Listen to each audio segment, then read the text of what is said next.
you know. God damn it.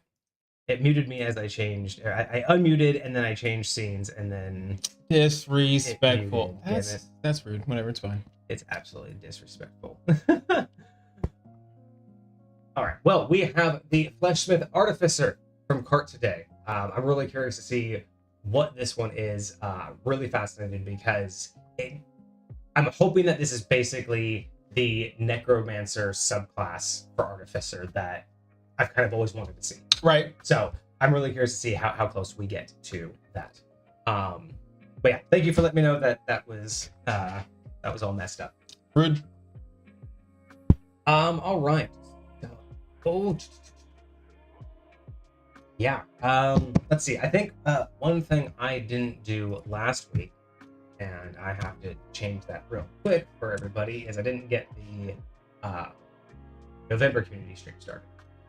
Oh. So I do need to get that started. Was that last week? Is this? No, we did have one. It technically should have been on reset on Friday. So let me get that set up for y'all. Yeah. Fair enough. It's one day. It's one day. If they get that close, it'll be fun. All right. So October community stream. I'm thinking for October, because October is going to be kind of a weird month. I can't do this weekend, but I technically am free either the next 2 weekends. So 18th or 25th, let me know, and then we can get the next community stream. Okay. Okay. I will check that out. Where am I? Is that where I am? That's where I am. There she goes. All right. We'll do 15K for this one. Setting it for, let's see, 30 to 6. So we'll set it for 5 days. And go. Start. Beautiful. Bam, there y'all go. So November community stream is up and running.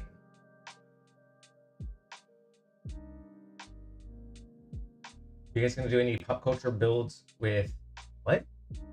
Terrifier? Oh my gosh. That fucking clown. This random ass clown with like black lipstick. He's supposed to be some supernatural entity that just literally just goes around creeping people out, never saying a word, killing people. What is it from? It's from some weird, from my perspective, it's from some B horror movie that turned into a cult classic. It just 2016. There's a million of them now. So it's just okay. Yeah. Probably not. Terrifier 4. Oh my god. Yeah, it feels like it's Jason gone. What's that fucking movie? It's like Jason with It. Kind of. Jason, It, and what's the chainsaw? What's the Chainsaw Man hand? The dude, the Evil Dead. Evil Dead series. Oh, gotcha. Just the energy the Evil Dead series gives off. That's kind of the energy I have seen this going, except more horror and gory, and it's wild. Yeah, just looking at pictures, it definitely it's fucking wild. It looks like a thing. It definitely looks like a movie of all time. A movie of all time. Yeah, wild. No, this is definitely a movie. There's definitely a white and black clown. There is indeed. That's what I'm getting from this. These are accurate statements that you're spitting right now. What just happened? Oh wow. Okay, and I also like that there was apparently a movie with the same thing, just a couple years earlier, or is this where they got it from? Really? Oh, so it's actually older than Terrifier. What is? Okay, so apparently Terrifier came out in 2016 and has now 4 movies. Sure. That wasn't the first. In 2013, a movie called All Hallows Eve was released with the same black and white clown. So that's probably his origin, and then after that, he got his own movie. But then there's an All Hallows Eve 2 in 2015. That doesn't have him in it? I'm assuming it does. Because it's the same movie title, so I'm assuming that he had 2 movies. So there's All Hallows Eve and All Hallows Eve 2. And then there's the Terrifier movie. And then there's the spin-off of just so weird. But wait a second. Wait a second. This may it may have actually been earlier than that. What the? So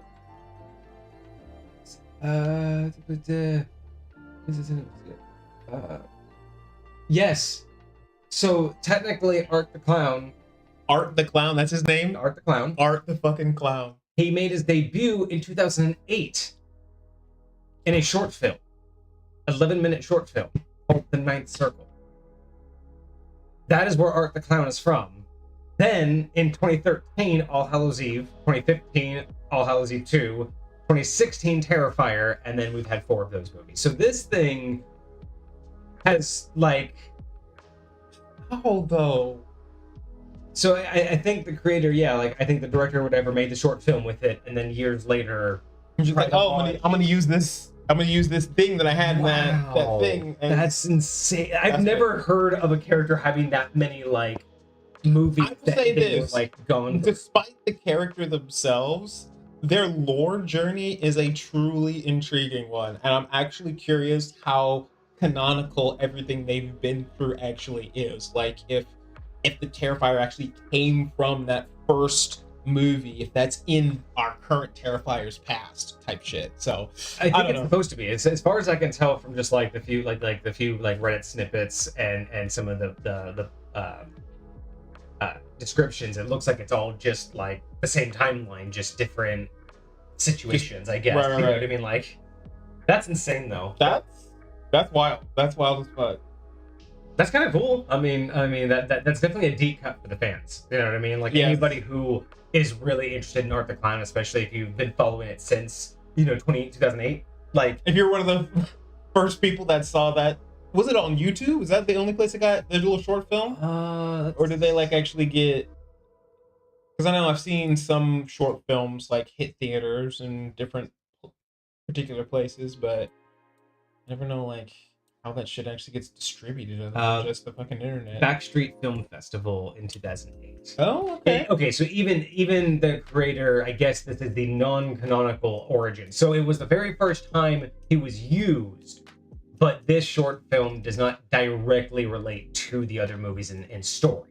Interesting. But it is the official creation of the character. Got you. So it could theoretically still be a part of its past. It just doesn't have anything to do with. yeah, it's not canon to the story itself. That's fascinating. Sure.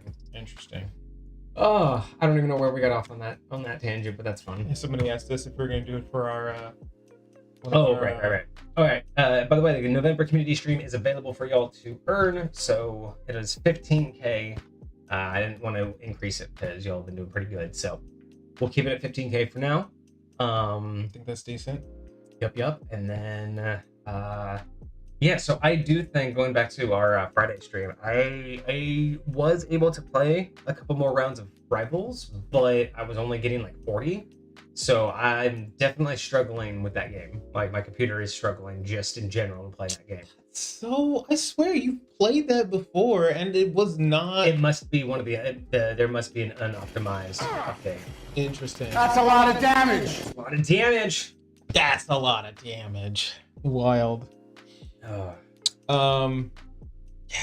that shit sucks. Yeah. But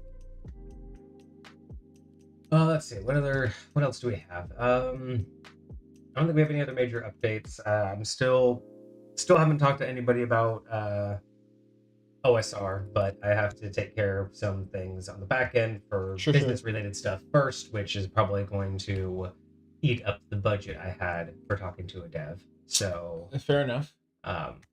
OSR might be delayed a little bit longer, mainly because I don't have the money to talk to people to make it happen. Fair enough. You know, it's one of the things that, like, again, it comes with time. It comes with, following the process.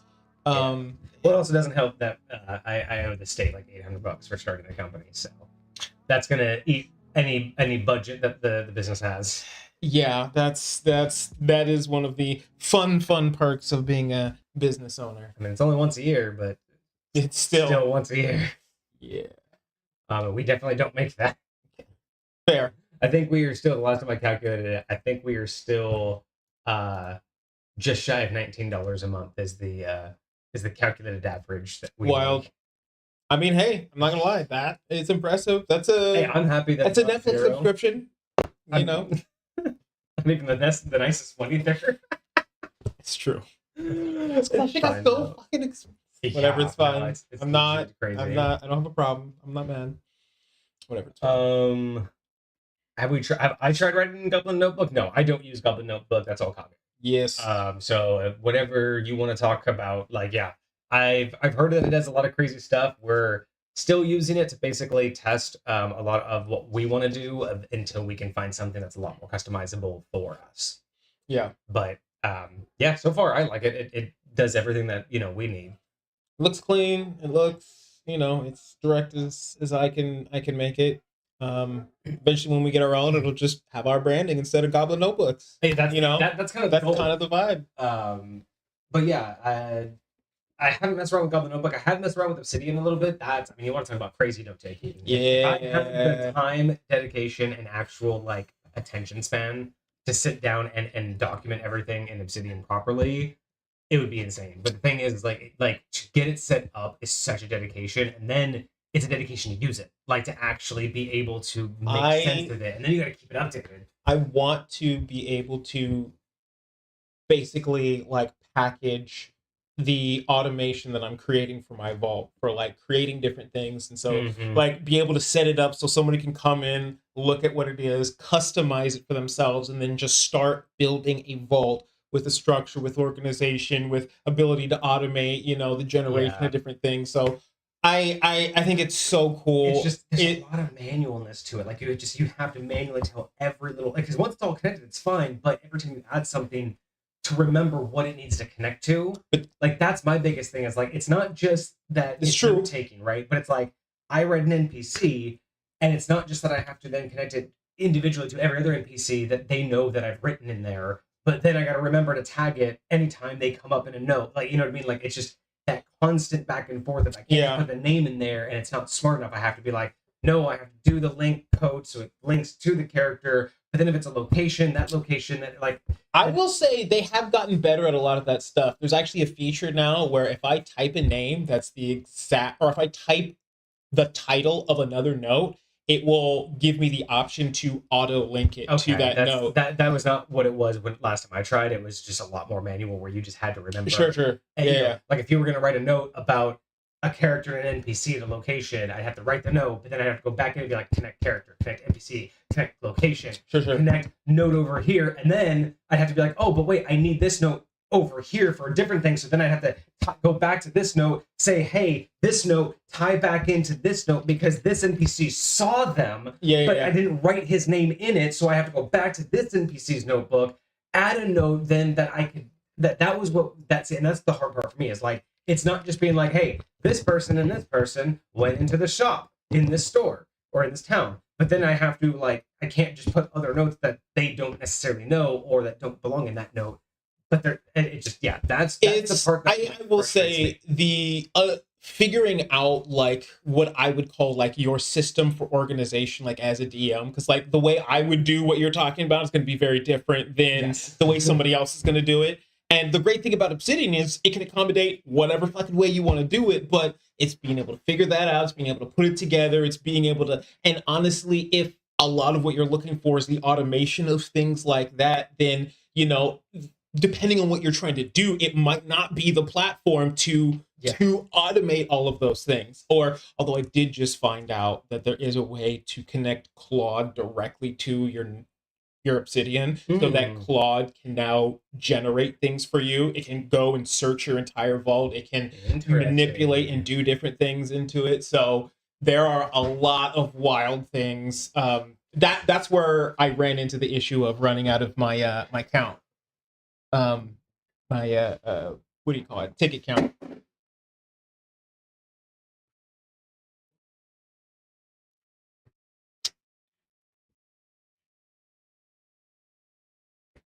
But yes, Cart, just so you know, I really enjoyed working in Goblin Notebook. And Goblin Notebook's actually what inspired me to start looking into Obsidian, because their context is very, very similar to each other. And what I saw was possible in Goblin Notebook was very possible for me in Obsidian, except I had so much more control.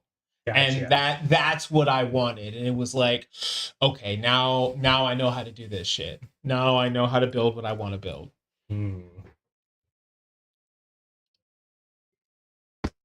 All right, well, that's all I had. So I guess we can start with today's review. I don't choke on water. All right. Water's aggressive. Let's go. Window capture. As long as it doesn't keep muting us. Yeah, so far, so good. All right, well, here we are with the Fleshsmith Artificer Specialty from Cart. We did take the liberty to add some artwork of our own in here for spacing purposes, so... hopefully it does you justice. Yeah, I hope Cart enjoys it, but it is just for spacing and formatting. Yes. All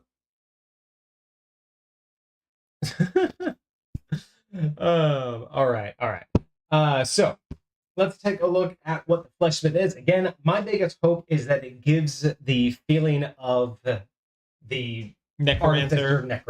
Right. I've thought so hard about what that would mean. So what you're saying is this is a sublet subclass that we're about to look into right here. Kinda. Well, and because again, I mean, realistically, that should be like the focus of sublet and subclasses, is like taking something that's that more primary and then bringing it over to other classes. Because necromancy can be more than just spells, right? Something like this. Very much so. You know, instead of just raising the dead, being able to put them back together. And imagine how somebody who had that mindset, who was an artificer, would think about a scenario like that. You know what I mean? Like, honestly, I've thought about going so far as, again, taking away some of the magical essence, like the spell casting essence of a necromancer for other classes. Imagine a barbarian that, while raging, can go into the negative, like essentially, or they can rage if they hit 0 hit points and they become an animated corpse.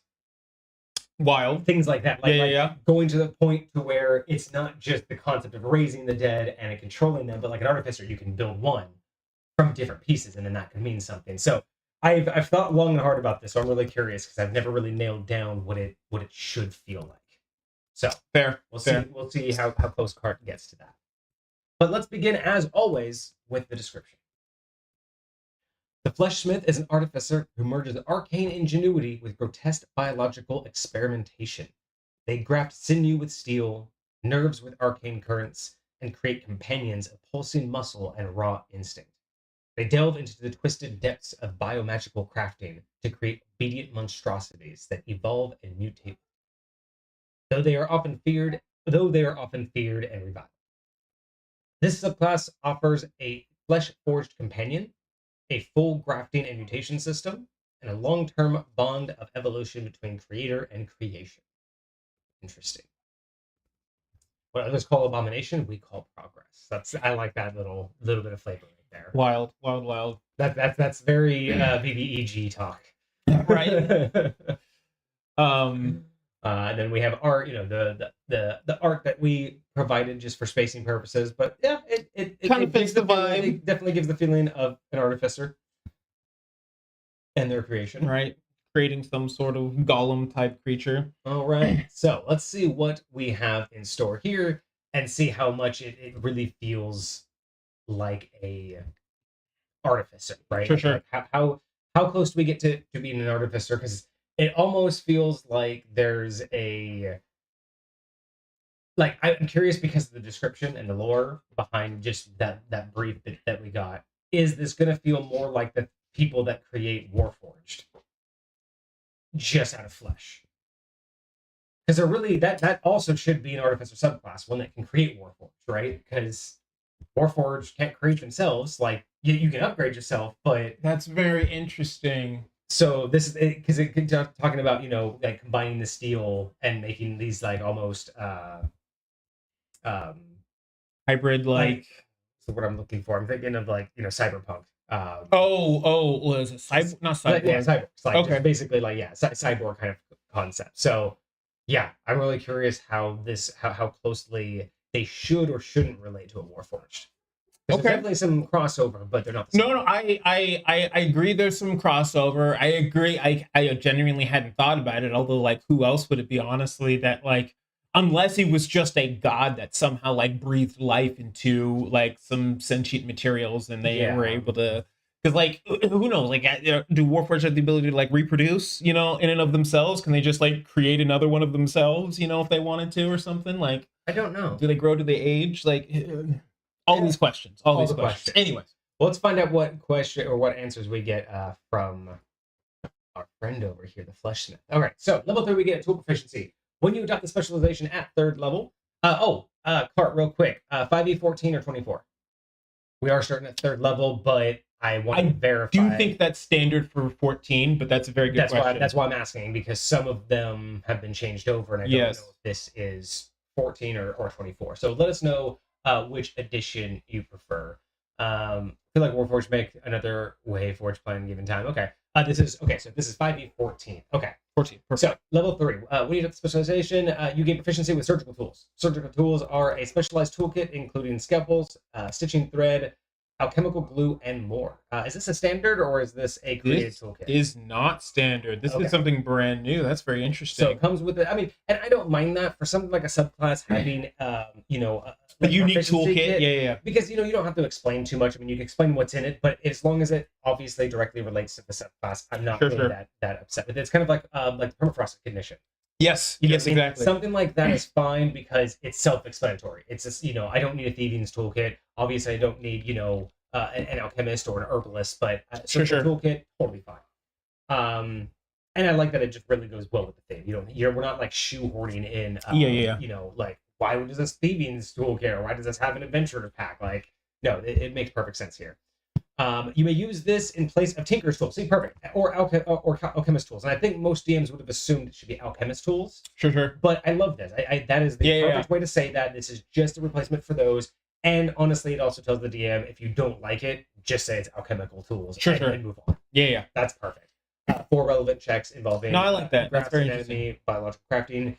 If you already have this proficiency, you gain proficiency with one of the type of artisan's tools. So basically, if you already had tinkers or alchemical tools, you can say that you have this, and then choose nothing. Choose something else. Yeah. Cool. Okay. So also we get the Flesh Forge Companion. So we get this right out the gate. This is the signature feature of the Fleshsmith Specialist. You gain the ability to create a Flesh Forge Companion. We'll see that in a little bit, which is an amalgamation of sinew, arcane binding, and necro alchemy. There we go. That's what we wanted to hear. Love it.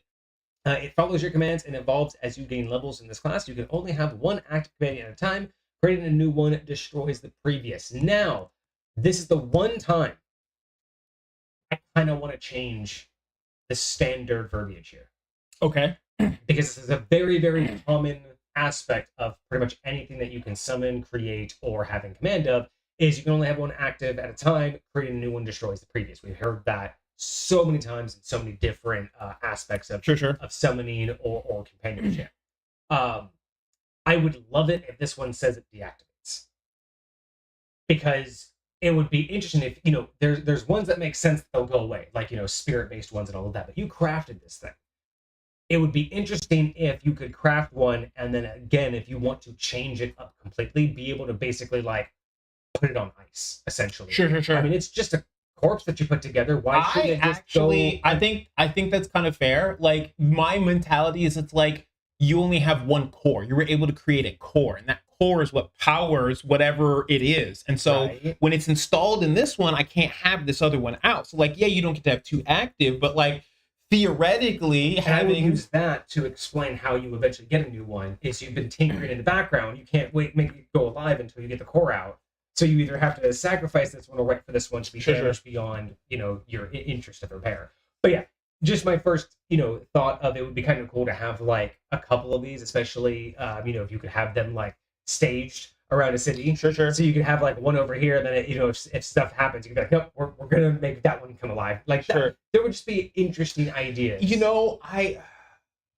I think there could be some campaigns where it would be potentially challenging for you to like, and I think this would be a very apt like RP decision to make, because it would be like, if this were the case and you were traveling around, it's going to be hard for you to lug this thing that doesn't function around. Like, you're going to have to choose whether you're just going to leave it there. Mm-hmm. You're going to leave it where it is. Maybe you decide to just physically destroy it yourself, dismantle it, so somebody can't just come along and reappropriate it or something like that. Right. But like, you could theoretically just leave a trail of these things in your wake.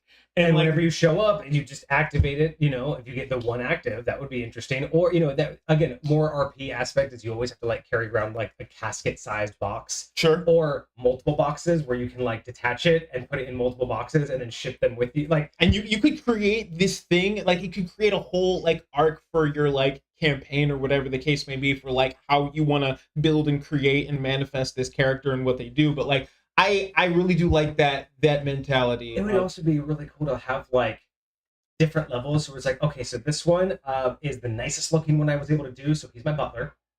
Sure. He's just trained on all of like the normal, delicate movements. He looks fine. I can actually dress him up enough to where no one like freaks out. But then I have like a brute that's like my bodyguard, and he's just like the nasty amalgamation one. And then you can have one that's almost like an intelligence one, where you gave him, he's only like a head, and you can charge him, but all he is good for conversation and like helping plan. Like Bob's skull. Yeah, just that. Okay. Really, as a DM, if your player had one of these corpses, and because they're an artificer, they have the spell. What the fuck is it called? God bless America.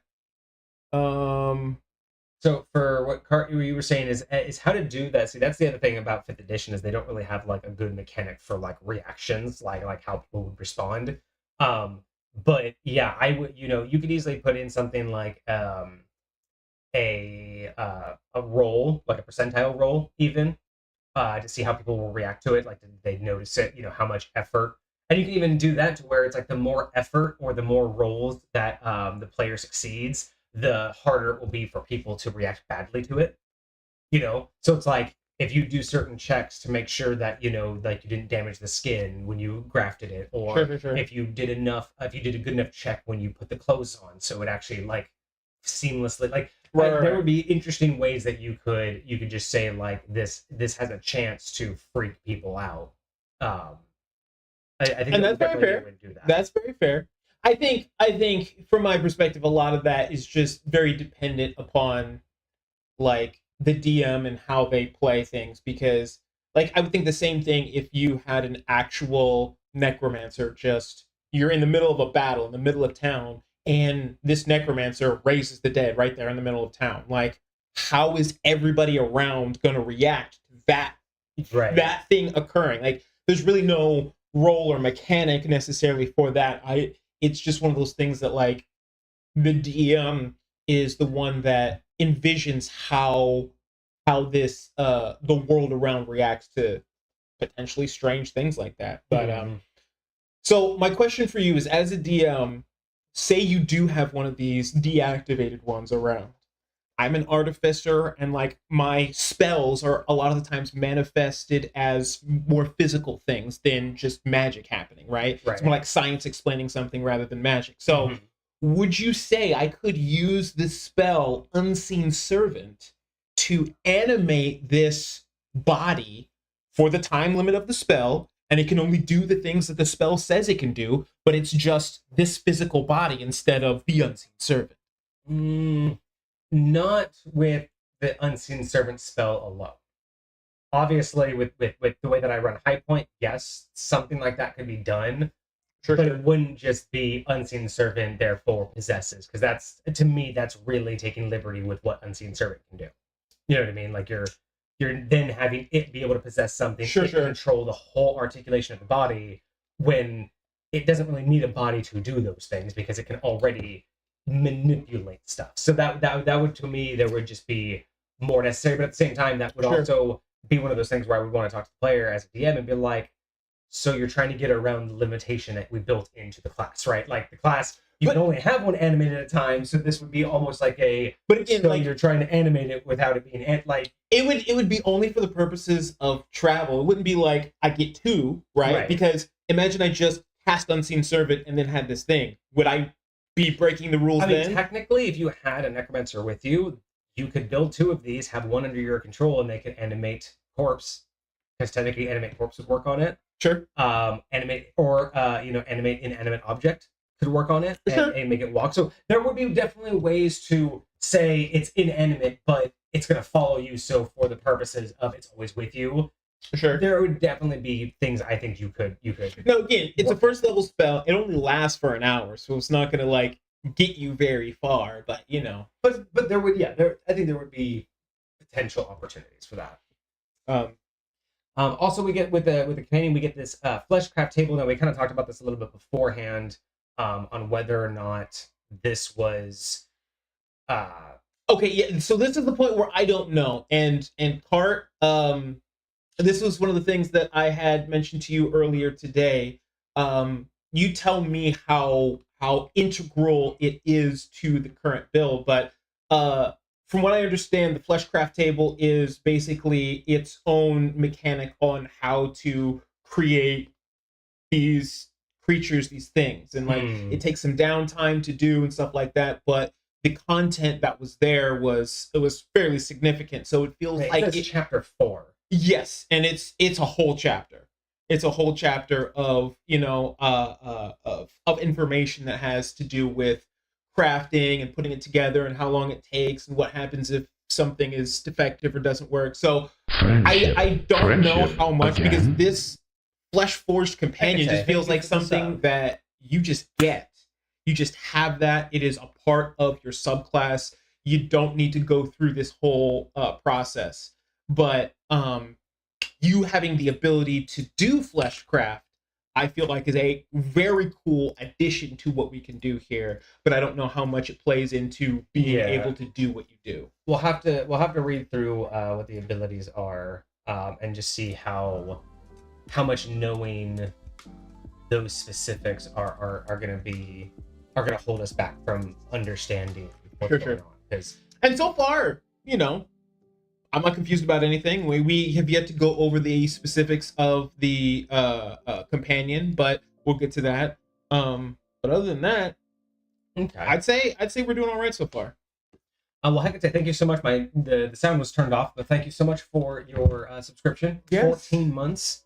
Fantastic. Thank you so much for that. Much appreciated. All right. So we'll kind of try to see what we can understand because I mean, you were saying that that alone was larger than the entire player review or the subclass. Yeah. So we don't want to certain things won't have to be taken. We might be able to summarize a little bit of it, but when it comes to presenting a whole new mechanic to the game, that would probably have to be a separate review.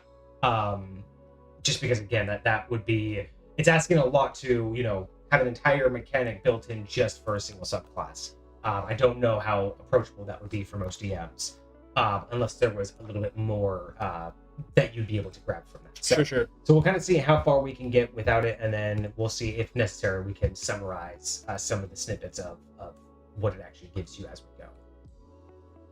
All right, so let's do the next level, which is level 5. Okay, so we get the flesh table to, I guess, build the companion. So we'll kind of see that happens off screen, during downtime, and we'll see how that affects with the abilities. Sure.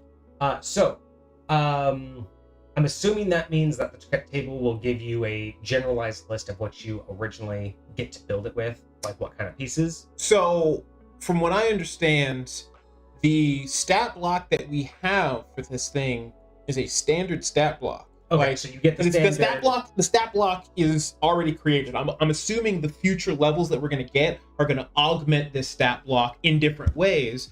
I think the flesh table is just, I don't know if it's cosmetic. I don't know if it has out of combat practical effects or whatever. But from what it looks like, the stat block is the stat block. Gotcha. There are some elements that I talked with Card about, like actual strength, charisma, like actual stats. Mm-hmm. And he gave me some ideas of what those would be, so we can actually know what roles would happen at certain points. Okay. So, but outside of that, let's look at the base companion, and then that way, as we go through the levels, we'll be able to see what gets added to it. So we can kind of just look through the baseline here. So the Fleshforged companion is a medium construct with no alignment.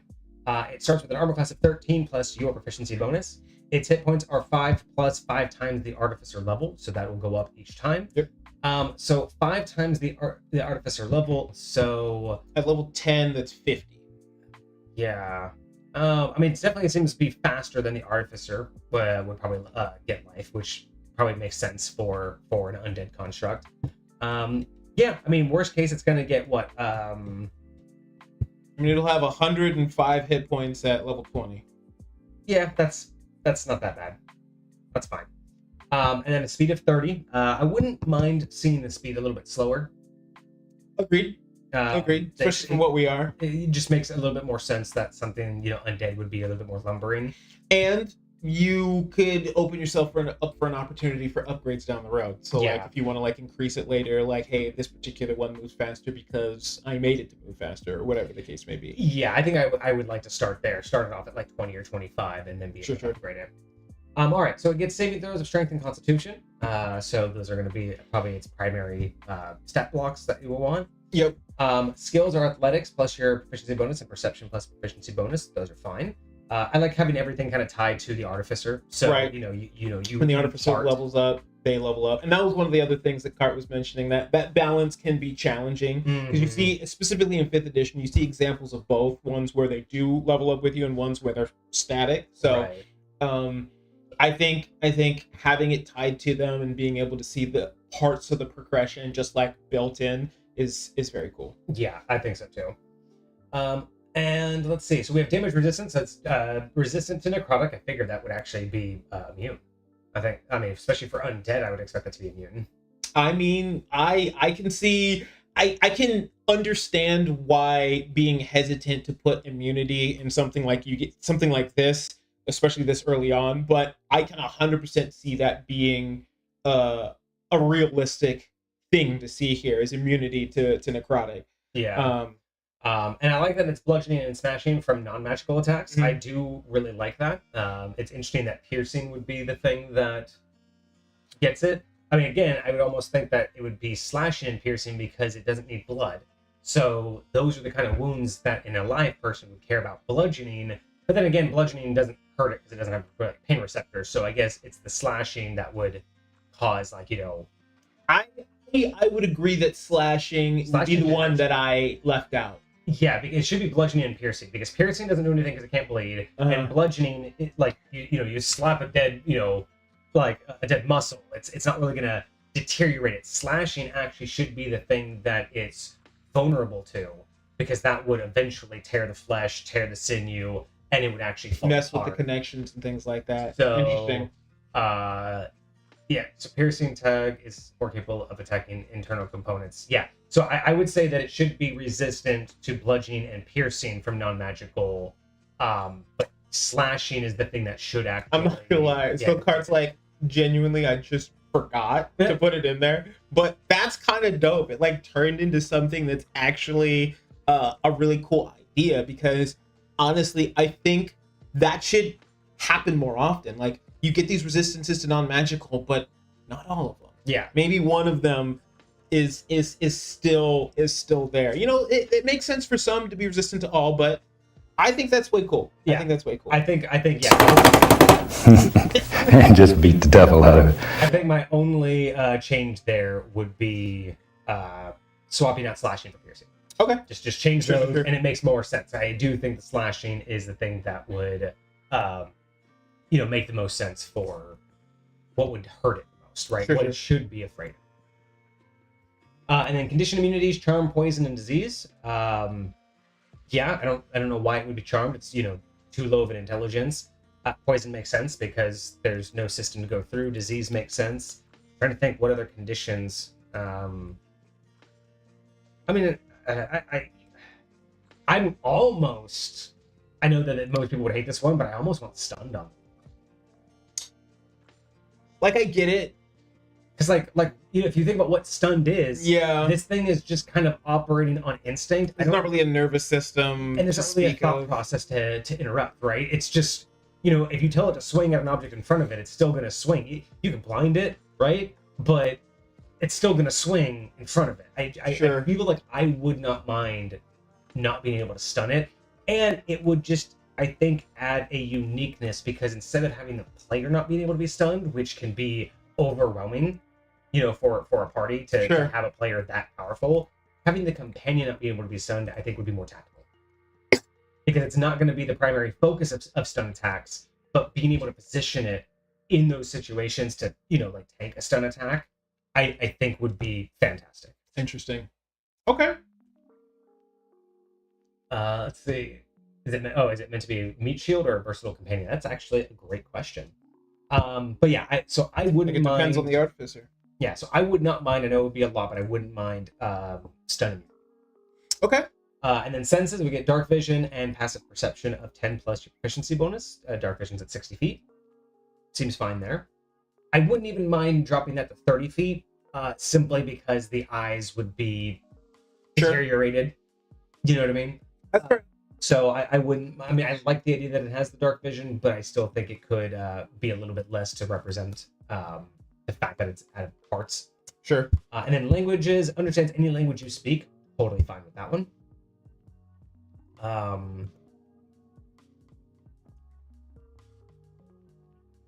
Question would be, should there be like, I mean, I know it's like loyal to you, but should there be any verbiage that states that it only listens to you? Like, it can understand any language you speak, but does that mean that someone else can command it, right? I think that just because it can understand the languages you speak doesn't mean it obeys those languages. So I wouldn't necessarily think you'd need to articulate that additionally. I as a DM would assume that, like, it's your creation unless somebody somehow magically takes it over. Right, but it can't do do charm and things of that exactly. sort. So I don't know. Actually, I'm actually curious. Is dominate person count as being charmed? I don't think so. Or dominate creature, dominate monster? I don't think that's considered charmed.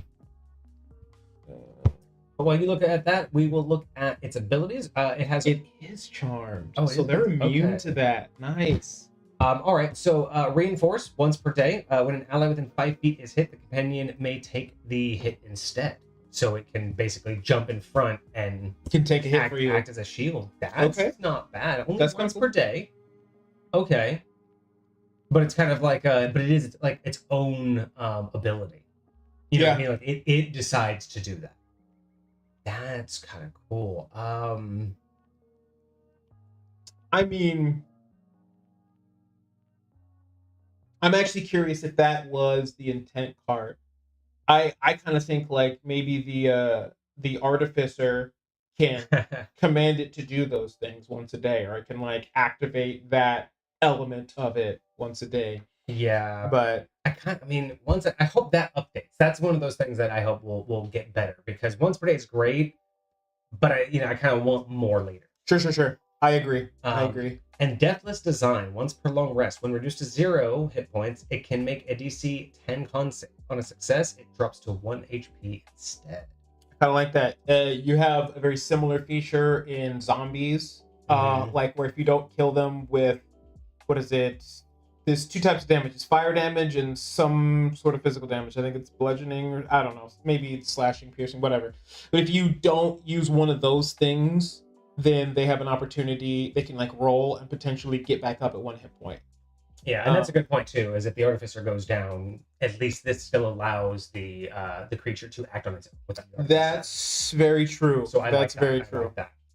Deathless Design. I really like Deathless Design. I really wish that was a feature that certain other classes could take. Like, I would love to see that in a barbarian. Where, like, once per day, like they theoretically, that's a racial feat that half-orcs get. Okay. And that's just a thing that they get no save. It's just once a day. Yeah. You can do this. You come back to 1 hit point. I think a lot of builds could benefit from like a feat like that, or just something that just tries to push you beyond your means, kind of thing. I would love that too. Like I think I would rule as a DM that if you crit success, if you get a nat 20 on that DC check, I would let you get like a second wind and come back up with like More than one hit point? like actual hit points, and be like, Yeah, you're getting your full second wind. Let's fucking go. Yeah. And you could like roll a hit die or something like that instead. Yeah, something like that. And then we get an action. So attack as a bonus action. It's a melee weapon attack. It's your proficiency bonus to hit. Reaches 5 feet. One target. It's a D8 plus your intelligence modifier. Slashing, piercing, or necrotic chosen at creation. So we can't see that on stream. But... Yeah, it's just below. I can't scroll anymore. Oh really? Oh, that's rude. But let's see. It's interesting that it's a bonus action. So does that mean that it's multi-attack? That's my question. Is that a bonus action taken by the artificer, or is that a bonus action? Oh, maybe it's taken. Maybe it's the artificer's bonus action can commanded to do that, and that's all you would have to put in there is that as an attack bonus action, command the thing to do a melee attack. That would be because it doesn't have a basic attack. Yes, that would be the bonus action that the artificer can use. Okay, so it's on the artificer's. Cool. And so that makes a lot of sense. The abilities are something that it can use of its own volition, and the action is something that the artificer like activates on his turn. Okay. Cool. It's short and sweet. I kind of want more, but again, we're hoping that will add sure down the road. Exactly. Okay, so that's what we're dealing with, and that's what you get right out the gate at level 3. You get that guy, and then of course you'll be able to upgrade him as we go. So now moving on to level 5. We get the Graft Master's Touch. Ooh, Graft Master. Ooh. You may now apply minor grafts to yourself or others. This significant enhancement requires 1 hour of work per graft. A successful DC 13 Arcana or Medicine check using your surgical tools. Materials harvested from a relevant creature. So that's probably all in the actual flesh crafting. Yes. You can maintain up to 2 grafts on any single creature at one time. Note the source mentioned at level 6 feature Stability Graft, which we'll see, I guess, later.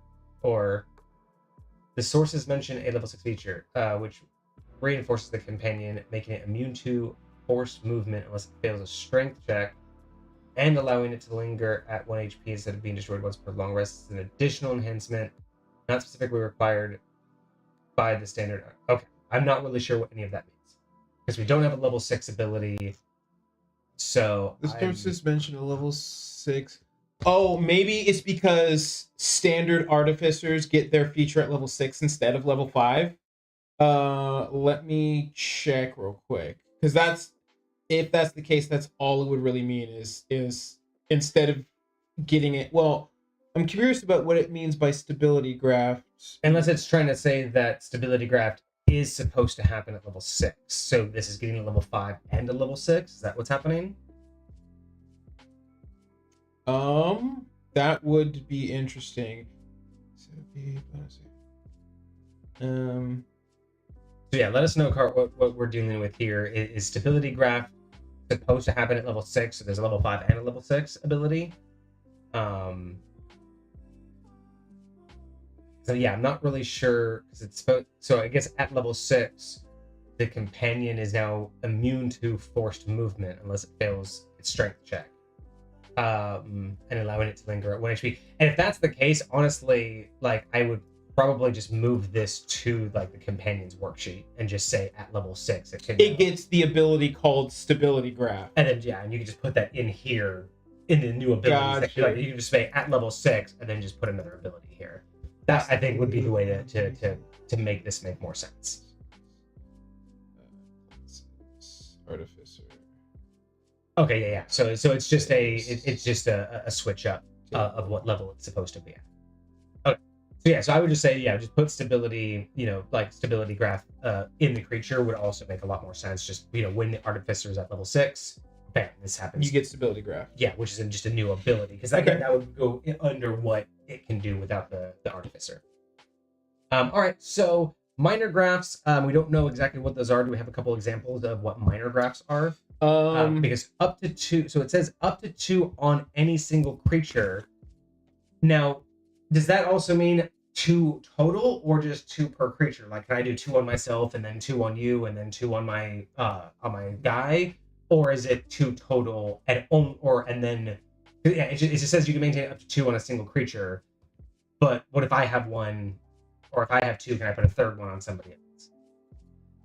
Or because I'm thinking these are graphs on your companion. Well, it says on yourself or others. Oh, that's true. So that's why I wanted to understand is it only 2 total, or is it just 2 per creature? Because because you'll have the thing that gives us a couple of examples. I'm just curious how many total is this indicating? It says up to 2 on any single creature, but if I only get is there a maximum of how many I can have? That's my question. Is there a maximum, or is it only 1 creature can have up to 2 and that's it?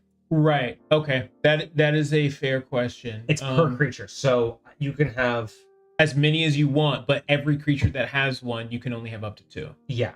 Interesting. Okay, so what are some examples of minor graphs? Graphed mutation table. I'm trying to figure out if I can tell which ones are minor and which ones are not. Yeah, I'm not sure how I feel about yourself or others. Absolutely, I would expect this on your flesh golem. Flesh forged. And I could start to understand it on yourself, but getting into the realms of being able to just like do this on others, I really want to know what some of the options are, because depending on what you're doing, that kind of opens up a lot of you know what I mean? Like that yeah. There's a lot of weirdness that can start to happen when you start to like get people who just want, it's like, oh, give me that and give me that. I'm just like, I need to kind of understand, what are we really doing to people here? Because I don't know if it should go beyond you and your flesh goal. Yeah. Where did this go? So it was a good thing if it happens. Interesting.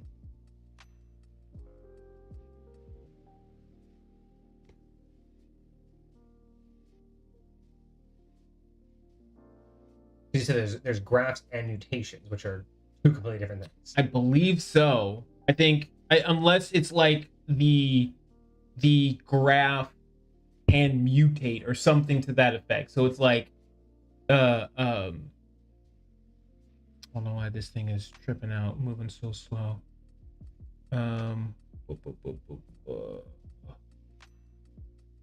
Graphs. There's mutation table, but it doesn't. So what did it say? You get 2 graphs per person. But what kind of graphs were there? There's minor graphs. Minor graphs utility. I wonder if I can just control F that.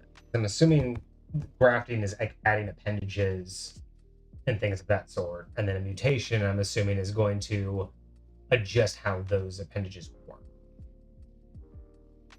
Kind of sounds like the progression of how that would work. Okay, minor graph, extra finger, reptilian eye, stitched tongue.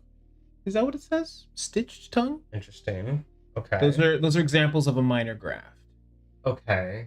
Does it say what they can do? Does it give an example of what those are, or are these just like cosmetic? Because an extra finger really won't do much. I can understand, like, if the tongue allows you to speak a different language, that's one thing. The eye sounds like it would actually give you, a change in how you see things. But if these are just visuals, just cosmetic. Yeah. I don't know the purpose of doing this to other people outside of just letting everybody start to like. Yeah, if you can give me confirmation on that part. It looks like each graph requires 1 day per rarity, right? Minor graph being the lowest and the highest being a magical graph. Okay.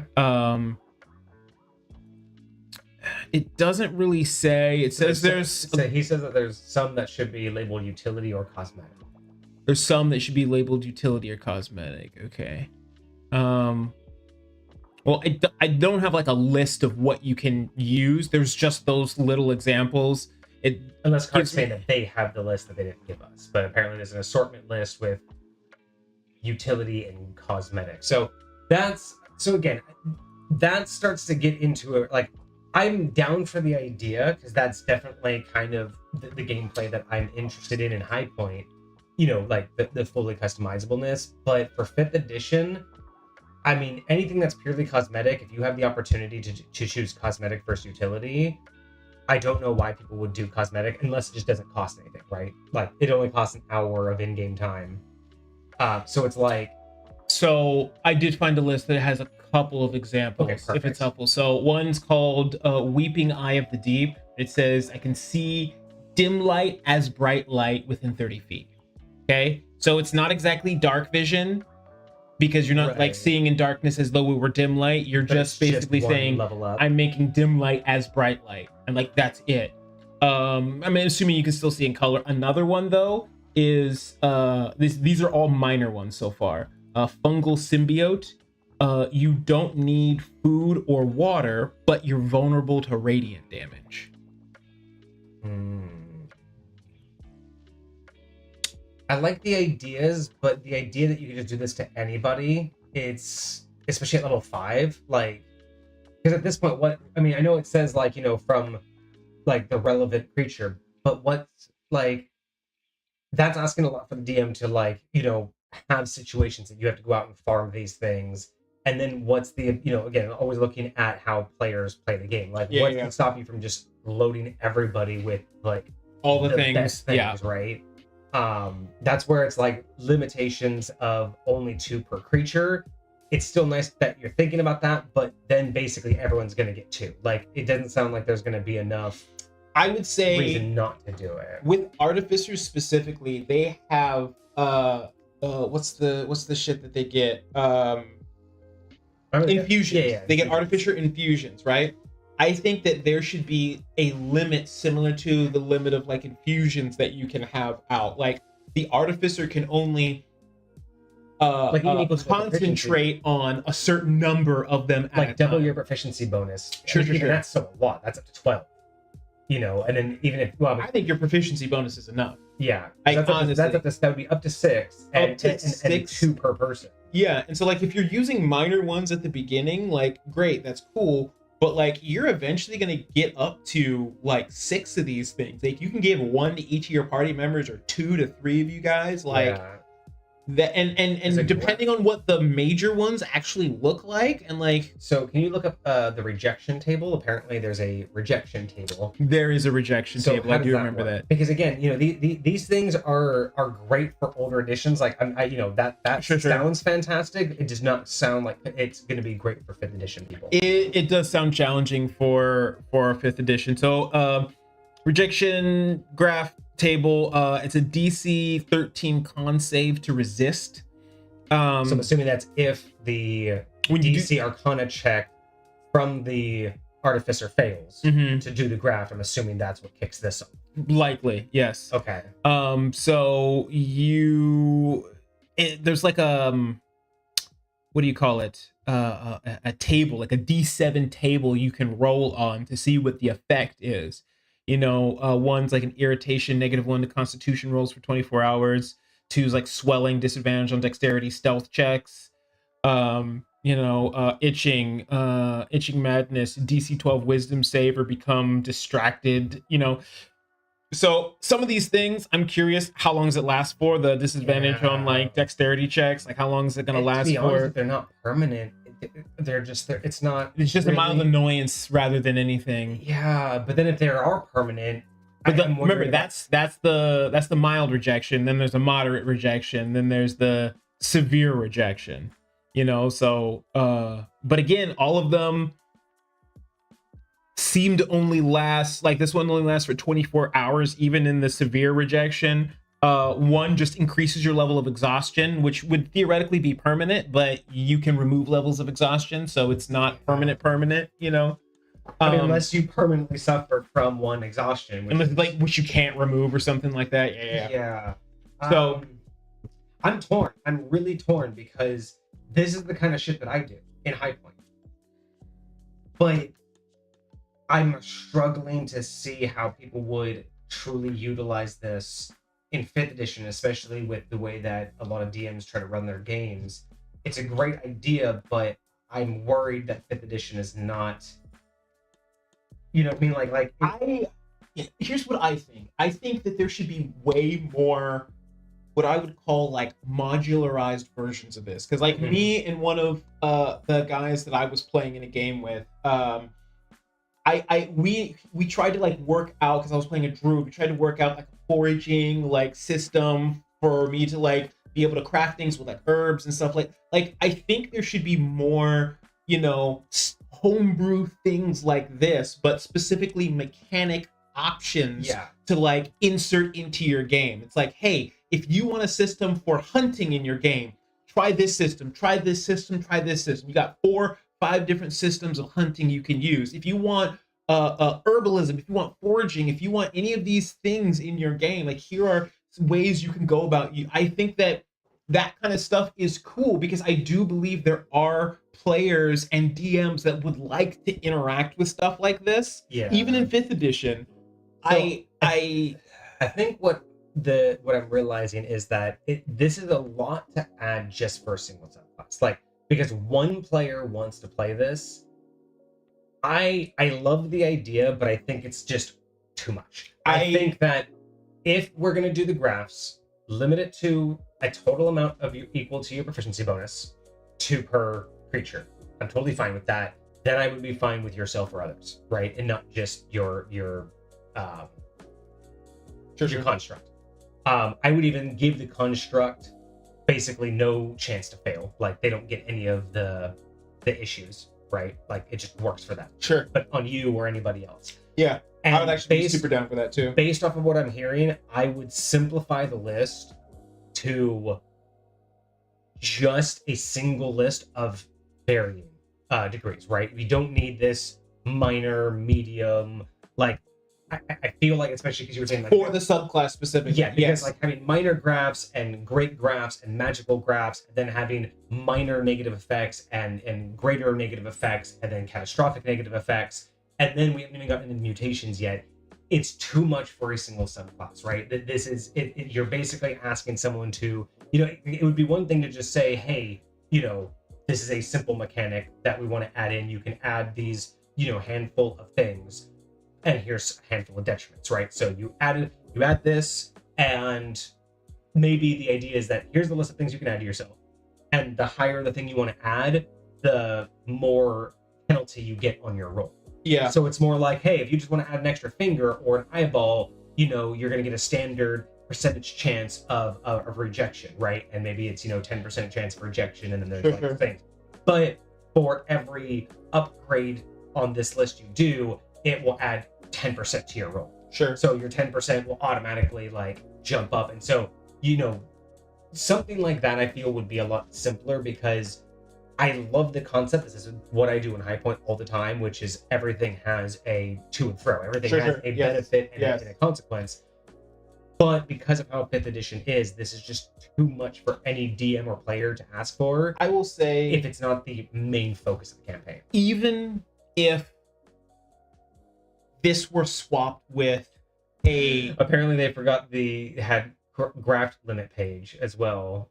Wild. So there's a completely different record. Yeah. Okay. So so it sounds like this is kind of one of those situations where it is a really cool custom idea for a custom setting, but here's the deal. It's just it needs a lot of... Going back to your original point about being a subclass, I think even if this were like a Wizards of the Coast play tested approved system for crafting, I don't think a subclass should be dependent upon any outside system. I think every subclass should be able to stand alone with what it is all by itself. I think the only exception to that is spellcasting, because spellcasting is its own thing that like is built into a lot of these subclasses, and a lot of them are literally made for being associated with spellcasting. Like, you don't get a lot of upgrades because of all the spells that you can get.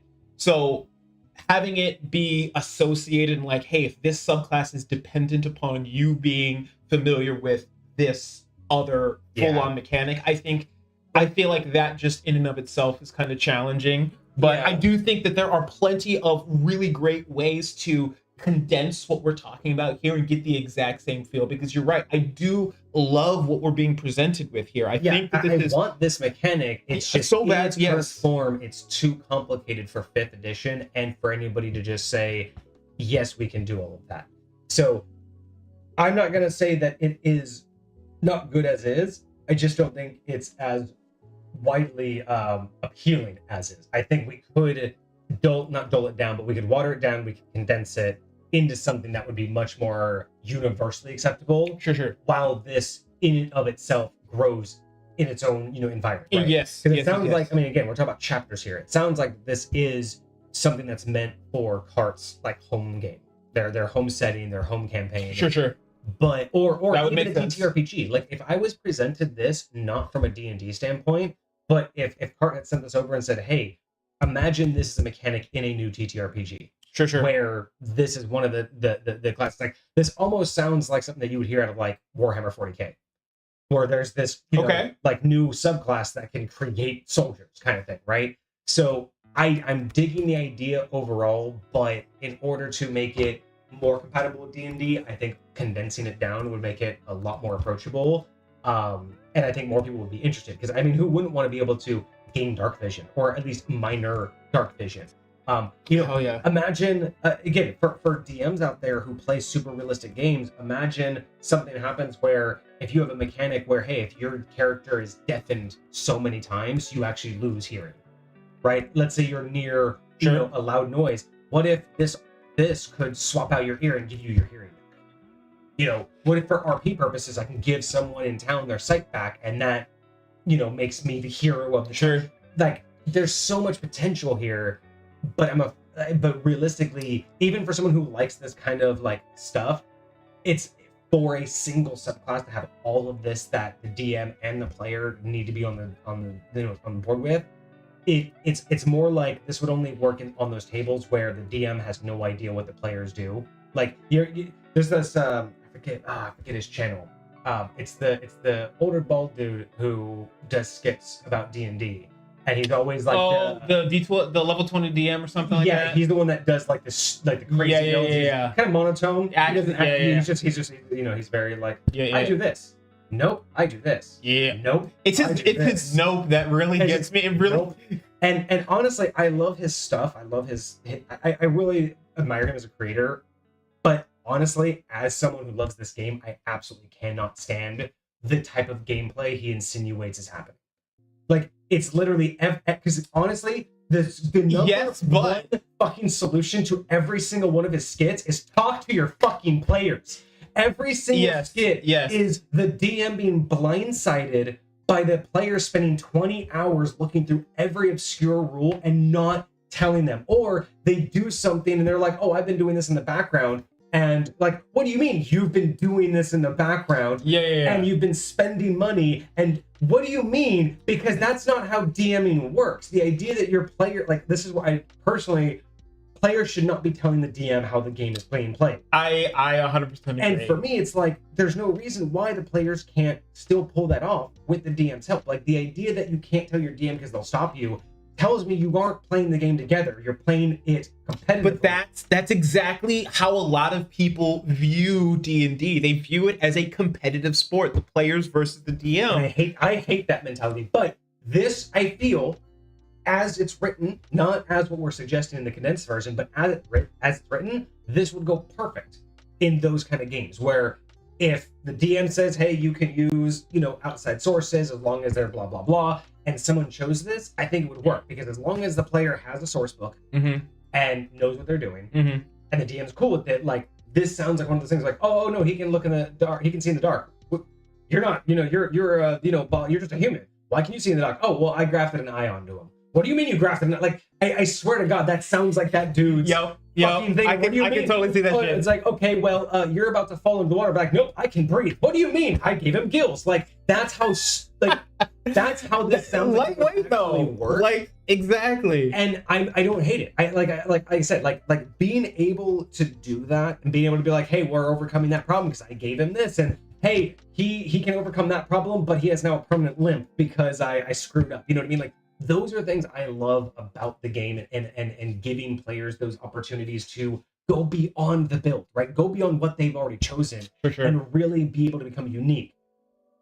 But beyond that, any DM looking at this, like, even just you trying to like look up the examples, it's like it needs to be a lot more concise so people can look at it and go, boom, here's a quick list of things I can add, and here's a quick list of things that might go wrong. Boom, let's move on.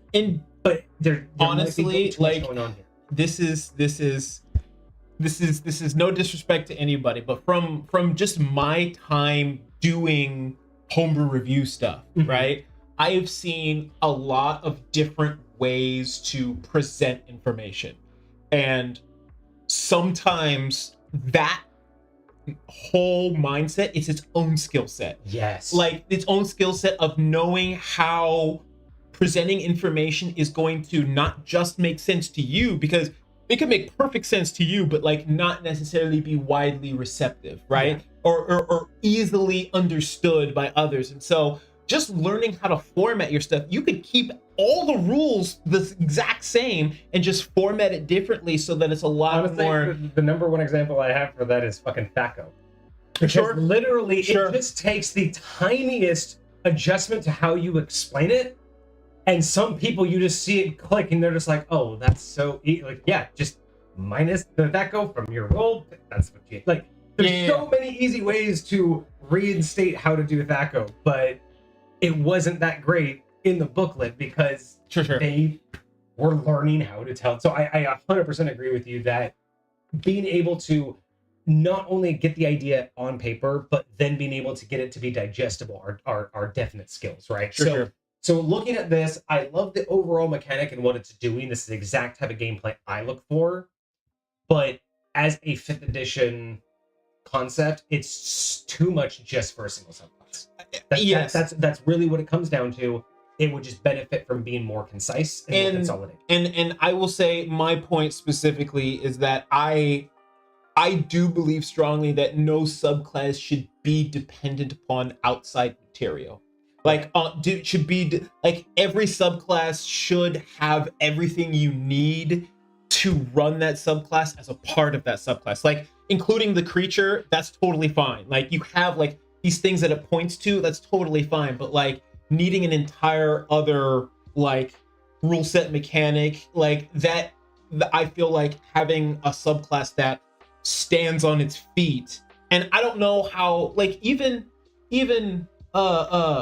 psionics, everything that you need for psionics is right there. Yes, it's a little bit more complicated. Yes, it's a little bit more bigger. That's what this would kind of be, is if this were fleshed out, this would be something similar to like a psionic. Yes, class, right? You could do that. You could create an entire thing. And that's what I mean by like just for this subclass. That's what I mean by it could work as is. It's just it would take a very specific type of player in DM to accept a whole booklet like that. But the way this reads is that just because you chose this subclass does not necessarily mean you're the only one who knows how to graph stuff. Like the way this reads is like you go to chapter 4 and you see how grafting works. Yeah. But anybody can graft. You could just go down the street and there could be a guy that can just graft an eye onto you if you want to. That's just a thing people can do here. That's very cyberpunk, right? Actually. You know, like I mean, hey, get you some, you know.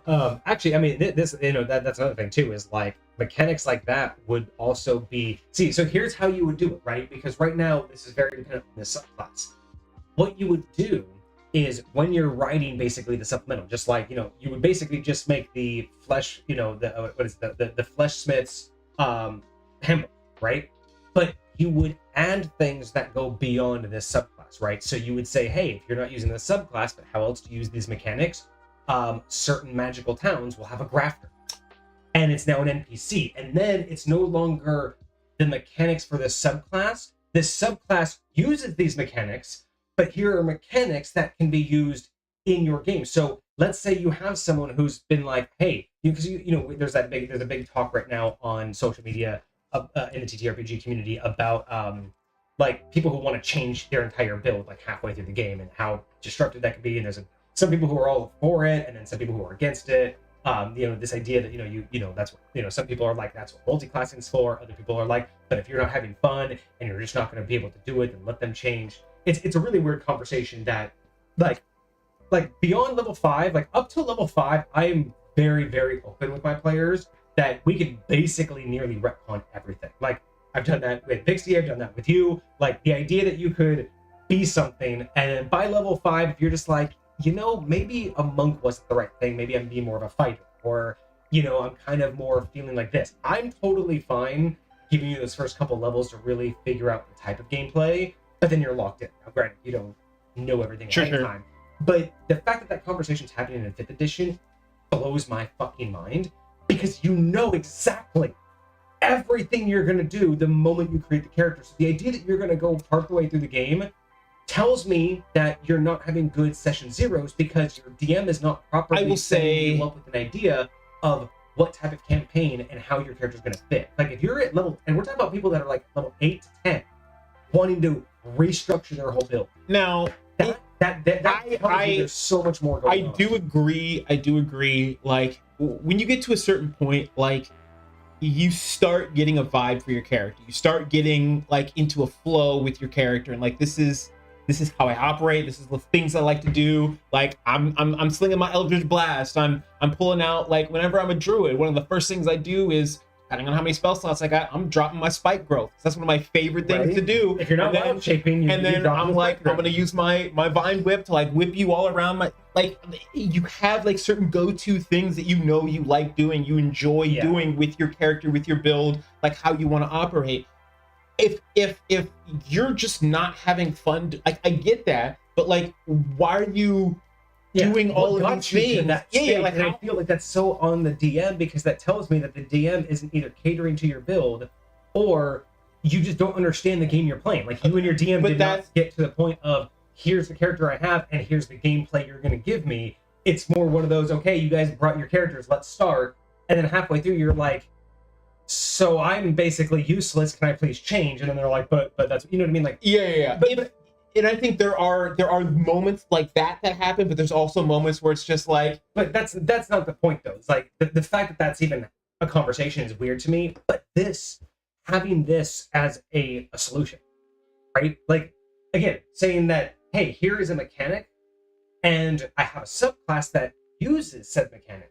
But I think the best part about this is the actual concept of grafting should be the focus, right? Like what this really should be is a grafting mechanic that comes with subclass, not a subclass that comes with grafting mechanic. Does that make more sense? Because if you added, like you were telling me before, forget the fact that there's a subclass right now. Sure. This is just being sold to DMs as here's a way your players can modify themselves. That's exactly what I was talking about earlier with those different chunks. And that's what I'm saying. It's like when you brought up like psionics, I could easily see this being like a flesh grafting handbook. And in said handbook is all of the mechanics on how you can have NPCs and shops, and where you can find these things and how they get, like all the lore of how they get the parts. But there's also a subclass in there that uses it. Like that's how you do that, right? Instead of making a subclass and then saying you have to learn this new mechanic to use it, it should be the other way around. You should have the DM get interested in this mechanic and then let them know, hey players, this new mechanic that you can grab things, if you're interested, there's a subclass that comes with it. I will say, specifically for me, like when it comes to a 5th edition mindset, I still think subclasses should be able to stand on their own. I feel that. I think it would be cool to, because again, I completely forgot until you just brought it up a second ago, like the psionics was its own book. Yeah. Like that entire book was nothing but a singular We read the whole class. book, by the way, on the stream. A singular class. Like, now granted, it doesn't have subclasses. It is its entire class itself, but it's just that. Yeah. I think if we're gonna do what you're talking about, like I think that would be cool to turn this into a Fleshsmith thing. Like it has its own book, exactly like you're talking about, but it's not something that any Joe Schmo can pick up. Like you're a Fleshsmith if you're doing this. Like this is. That's what I mean. It's like you sell it as the because more often than not you're selling these subclasses to the players, and the players then get their DMs buy-in. Sure. This is something that you sell to the DMs as an option in their world. Like you sell this as in your world. Hey, add Fleshsmithing to your world. There can be shops that players can go to. It costs this much money. Here's the lore behind it. Blah, blah, blah. But by the way, if they really love this, there's a class that uses it. Yes, that you could be a Fleshsmith. And that, I think, would be the absolute, if you're still, like, writing this all out as, like, a chaptered thing, that is my suggestion, is lean into this as a mechanic for DMs, and the subclass is the cherry on top to add it more into their realm, right? Because I think more DMs would be willing to have a shop that players can pay a certain amount of money, go, kill a creature, bring back the part, and have it grafted to them. Sure. It's basically adding a feat, but it's behind a side quest. That is totally fine. I love that idea. But again, selling a subclass like first, that's the hard part. It's it's getting the buy-in of not only allowing something that's brand new, but then all of the baggage that comes with it. Sure. I think that I would say make the book read more about the ability and the lore behind it. And then at the very end, be like, by the way, there's a subclass that uses all. You know what I mean? Because I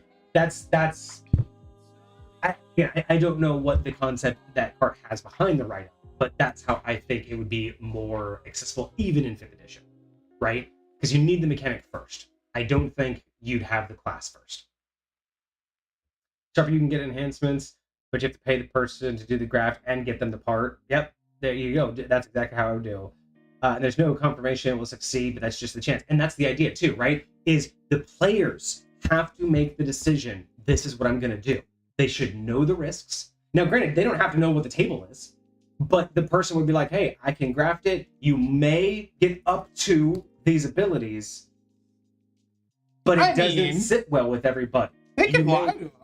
But I mean, you just like it doesn't sit well. Maybe it rejects. Maybe it doesn't happen. Oh, and maybe it mutates later, by the way, whoops. So yeah, there's so many more ways that I would, again, I love this mechanic. I'm just trying to understand it from the point of view of, while I like the subclass, it's just too complicated just to have this mechanic is too complicated if it's just used for the subclass. Sure. That's where I'm at, is to do this, it would have to be a whole ass mechanic. Well, I think that, again, because it's its own chapter, I do think it is its own thing. Yeah. And then the subclass is kind of just using it. But yeah. All right. So we get the minor graphs. I think the biggest thing here is just also condense it down. And maybe that's the other thing too. Maybe the mechanic can have all of that, right? Like the mechanics can be all of that for the players interacting with an NPC, but maybe the subclass should have a dulled down version. So you can have all of like the magical graphs and all of that, but you have to go find someone to do that. But if you're one of these, you only get the basics. Yes. And then that would make it so much easier to write up cart. Is that the subclass just has like a single list of maybe 10 alterations, and then it has like 10. And then if you want to do all the other stuff, you can do the other stuff, and your subclass abilities still apply to the other stuff. But you have to learn the other stuff. Yeah, like you have to learn the other stuff outside of your stuff. Okay, so that's where I'm at. Yes. That's where I'm at. Is the mechanic can be as complicated as you want, as long as the DM's in control. But if you're gonna base the subclass on it, just condense it down, water it down to basically, because you're not dedicating your whole life and you're doing this on the go, you're basically doing this on the move, you don't get the breadth of everything. And that way, you can still offer all of that stuff. Yes. And if you're the subclass, you're more likely to find a place, in the underground, right? Because maybe certain places don't like this kind of stuff, so you have to be this subclass to even find the damn place. Right. But that's when you can unlock it. That would be cool. And I feel like that would make this way easier, right? The subclass. It would be way more digestible. It would be way friendlier for DMs that maybe they want to be able to give the subclass, but they're not ready to integrate the whole thing. Yeah. And then vice versa can be the class. Hey, maybe I love what this thing is, but maybe I want you to only be able to get it through this way and not the subclass or whatever. Exactly. Because I feel like, it would also make a lot more sense that the person that's an adventurer on the move just can't do all of it. Yeah. You know what I mean? But there's something to strive for. That's like what you do in your retirement, or at level, you can even just say at level 20, you get access to the entire thing. So then that way you still have key purposes to like go for it. But okay, so that would be my solution. There is a condensed version for the subclass, and then go ham on the actual mechanic and sell that to a DM hard. because that's the way that you would do it. I'm super here for that. It's just that 100% agree. in and of itself, it's just a lot all at once. But that is there. Okay, so that was the minor graphs. At level 6, they get, or I guess now you would get the stability graph, which is just your creature cannot be force moved.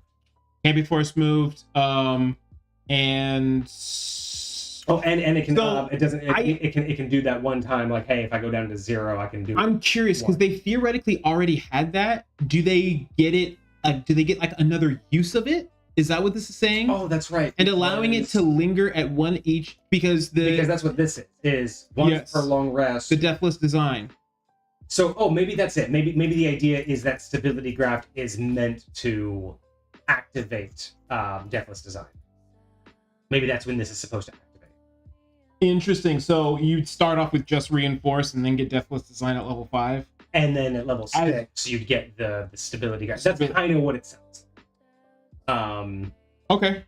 I mean, I'm not mad at any of that. If that's the progression, sure. I'm not mad at any of that. I would just move stability graph into the creature build and just put it in there instead of here, because it's not really what's happening with the artificer. It's more happening with the construct. Yeah. Actually, I just didn't word it correctly. Instead, the construct saving throw, the Constitution saving throw they would have to do can just happen automatically, like the half orc. Oh, so it's not even a save. So they it's an innate ability. So like once a day they can just do that. Oh, okay.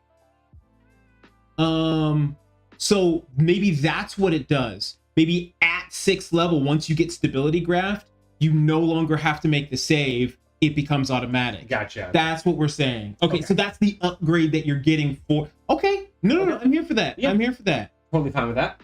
All right, so Fleshforged Companion Refinement at level 9. Your command over your Fleshforged Companion has grown, allowing for greater versatility and power. Your companion's forms are upgraded in the following ways through the mutation aspect. So again, probably just condense this down, make these easier to read, but still fine. So with the mutations, your companion's weapon becomes magical, so their natural weapons become magical, and right now they only have the 1 hit attack, so that's totally fine. Its base damage increases to 2d8. That's only a 1d8 increase, but I like it, especially by this point. You definitely want it to do more. Most definitely. It gains a second mutation from the mutation table. Okay. So these are kind of their own mutations. Not, I'm assuming that these are not to the same limit of the ones that you created, the graphs. So it says it gets a second mutation, but do we have any examples of what mutations are? Let me see if. Oh, and it also becomes immune to being frightened and charmed. I like that too. Oh, cool. All right, let me see if I can find some mutations real quick. I know I missed one of those earlier. Projections. I wouldn't even mind, like, if it doesn't happen at the next level up, I wouldn't even mind that at level 9 you can add a 3rd graph just to your companion. Oh, like everybody else still gets a maximum of 2. Sure. Because I would still say limit it to the proficiency bonus, but I still think that this should get like a 3rd one that like doesn't count against your thing. You know what I mean? So it just basically gets like free graphs every couple level ups. That'd be kind of cool. The mutation table from chapter 3. Oh, stand by.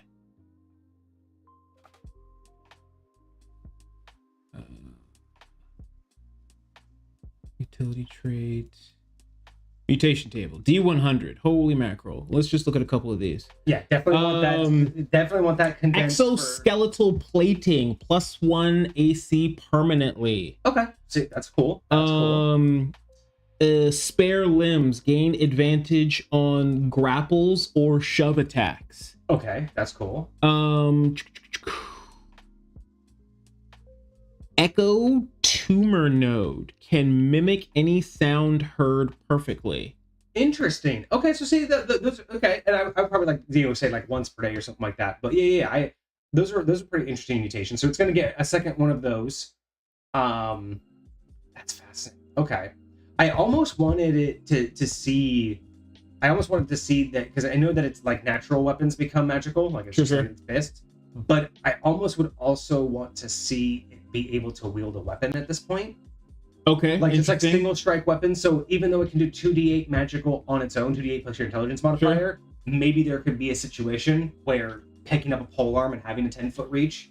See, I would even just like, and even if it was like innate or whatever, but just giving an additional action that they can take, additional option for the character to choose when they're giving them an action to go do. Like right now they can do whatever the first attack is called, but you could also do this other thing, you know, maybe you give them a ranged attack instead of just melee, you know? Yeah. So I mean, yeah, you're right, Carter. You didn't say that you couldn't, but it kind of implies that it's not meant to wield a weapon.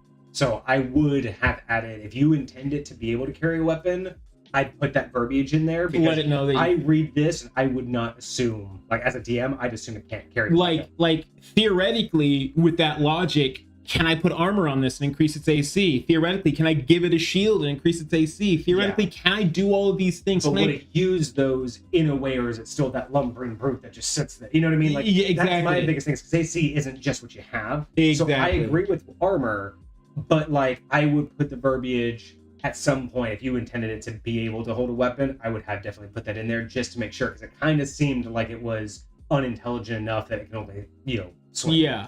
But yeah, if you intended to have a weapon, that's kind of cool. But I do think that, the 2d8 plus intelligence modifier as magical damage is awesome for unarmed. But I could definitely see situations. If you can give it a weapon, can you give it a magical weapon? Why not? That's what I'm saying. Like, usually you don't need to be intelligent enough unless it's for attunement. I was about to say, can you give it a cursed weapon? Yeah, usually you wouldn't be able to attune it with something like this because they're not intelligent. So yeah, I'm down for that. But again, I would just like to see that verbiage so it's guaranteed that they know they can hold a weapon.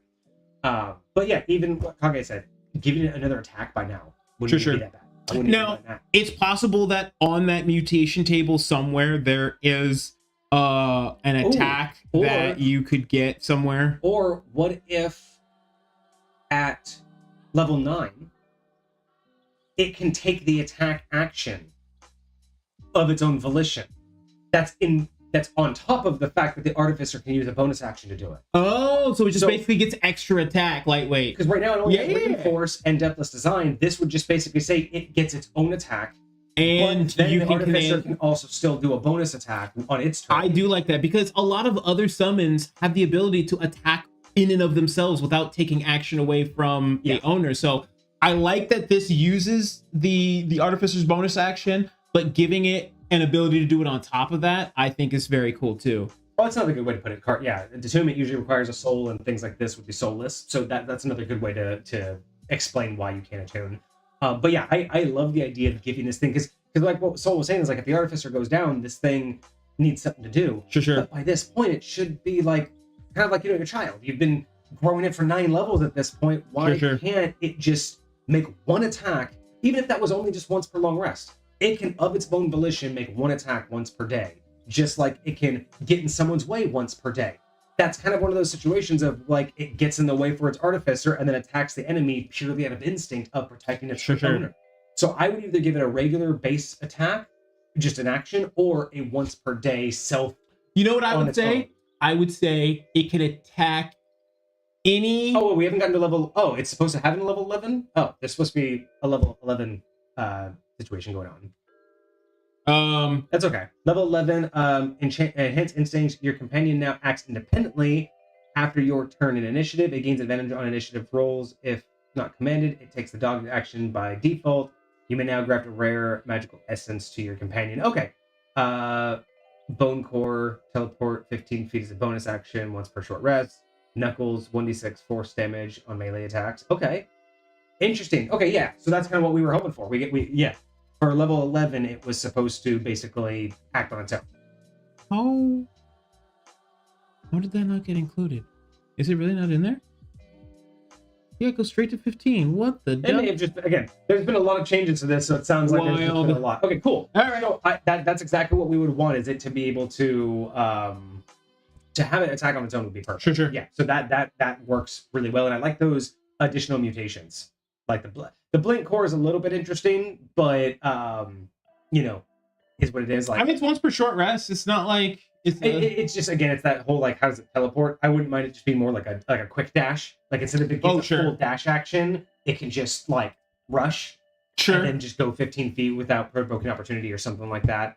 But that's just me. That's just, how I would present for sure. All right, so then that would happen at level 11. So then at level 15, Symbiotic Link. Your mastery over your flesh forged companion is near absolute, becoming an intrinsic part of your being. This feature establishes the symbiotic link between you and your creation. Your companion's form have further improved in the following ways. I already know what I want this to do, and I know it's not going to. You can see and hear through its senses at will. That's kind of nice. You can put your mind into it. While you and your companion are within 60 feet of each other, you both gain a +2 to AC. I don't know how that really works within 60 feet of each other. I definitely say if you're side by side, that would be fucking dope.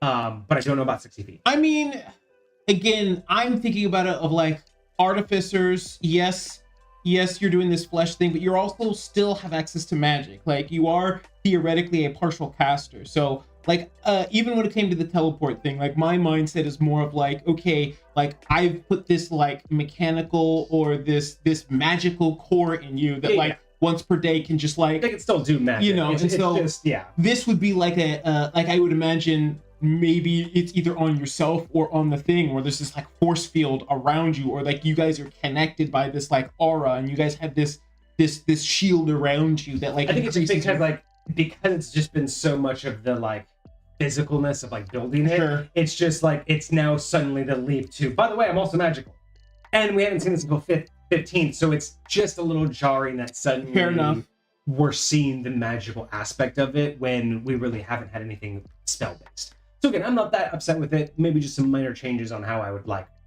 reflect it. Sure. I do like the fact that they both gain resistance on force and psychic damage, so I think that this is more of an awareness situation where you get the +2 to AC because you're mentally linked to two bodies, so you have more awareness of the battlefield. Yeah. So that's kind of where that would be kind of cool. That would be very cool. How I'm gonna suggest that this is working is it's more of you just have more battle sense, so you're able to dodge better, right? Like you just kind of get an idea of everything. Resistance to force and physical damage. You're now equally linked to it. What happened? Their 17th ability is gone too. Crazy.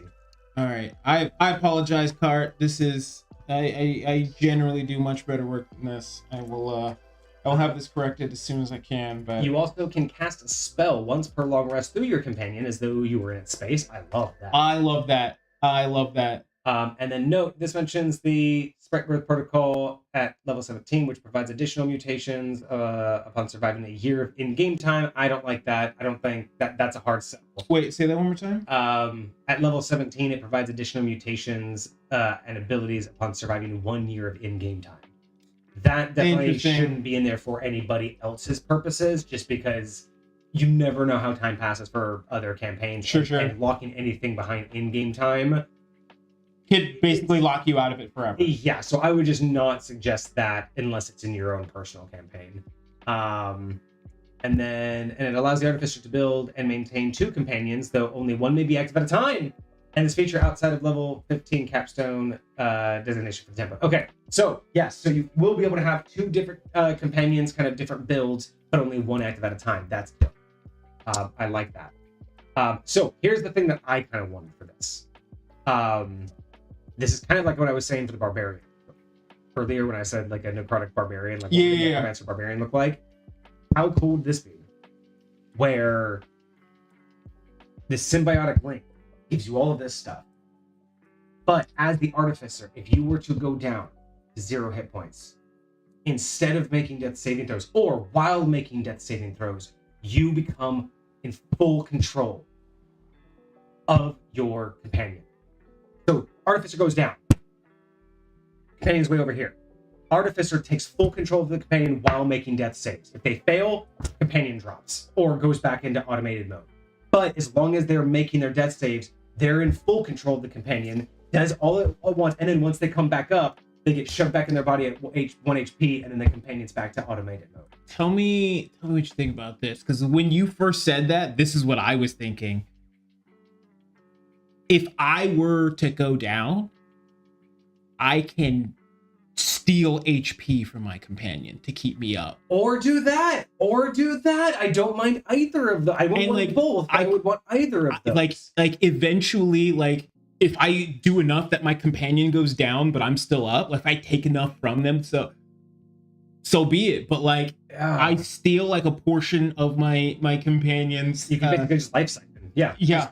Or like you just use like if you were to go down to 0 HP, you can now share your creature's, remaining life as temporary HP. Sure. Even just that, you can now share it as temporary. So if it has 60 left, you now have, quote unquote, you both have 60 shared, but temp HP.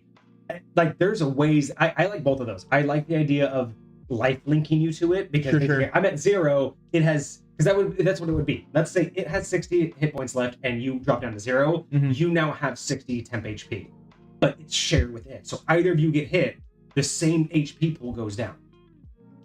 But it gives you time to heal real hit points. And then when your creature goes down, or, you tank all the damage, you're back to regular HP, but then it goes, I like both of those. I don't know which one would work better in 5th edition, to be completely honest, but either life linking your HP when you go down to 0, or just taking over its body.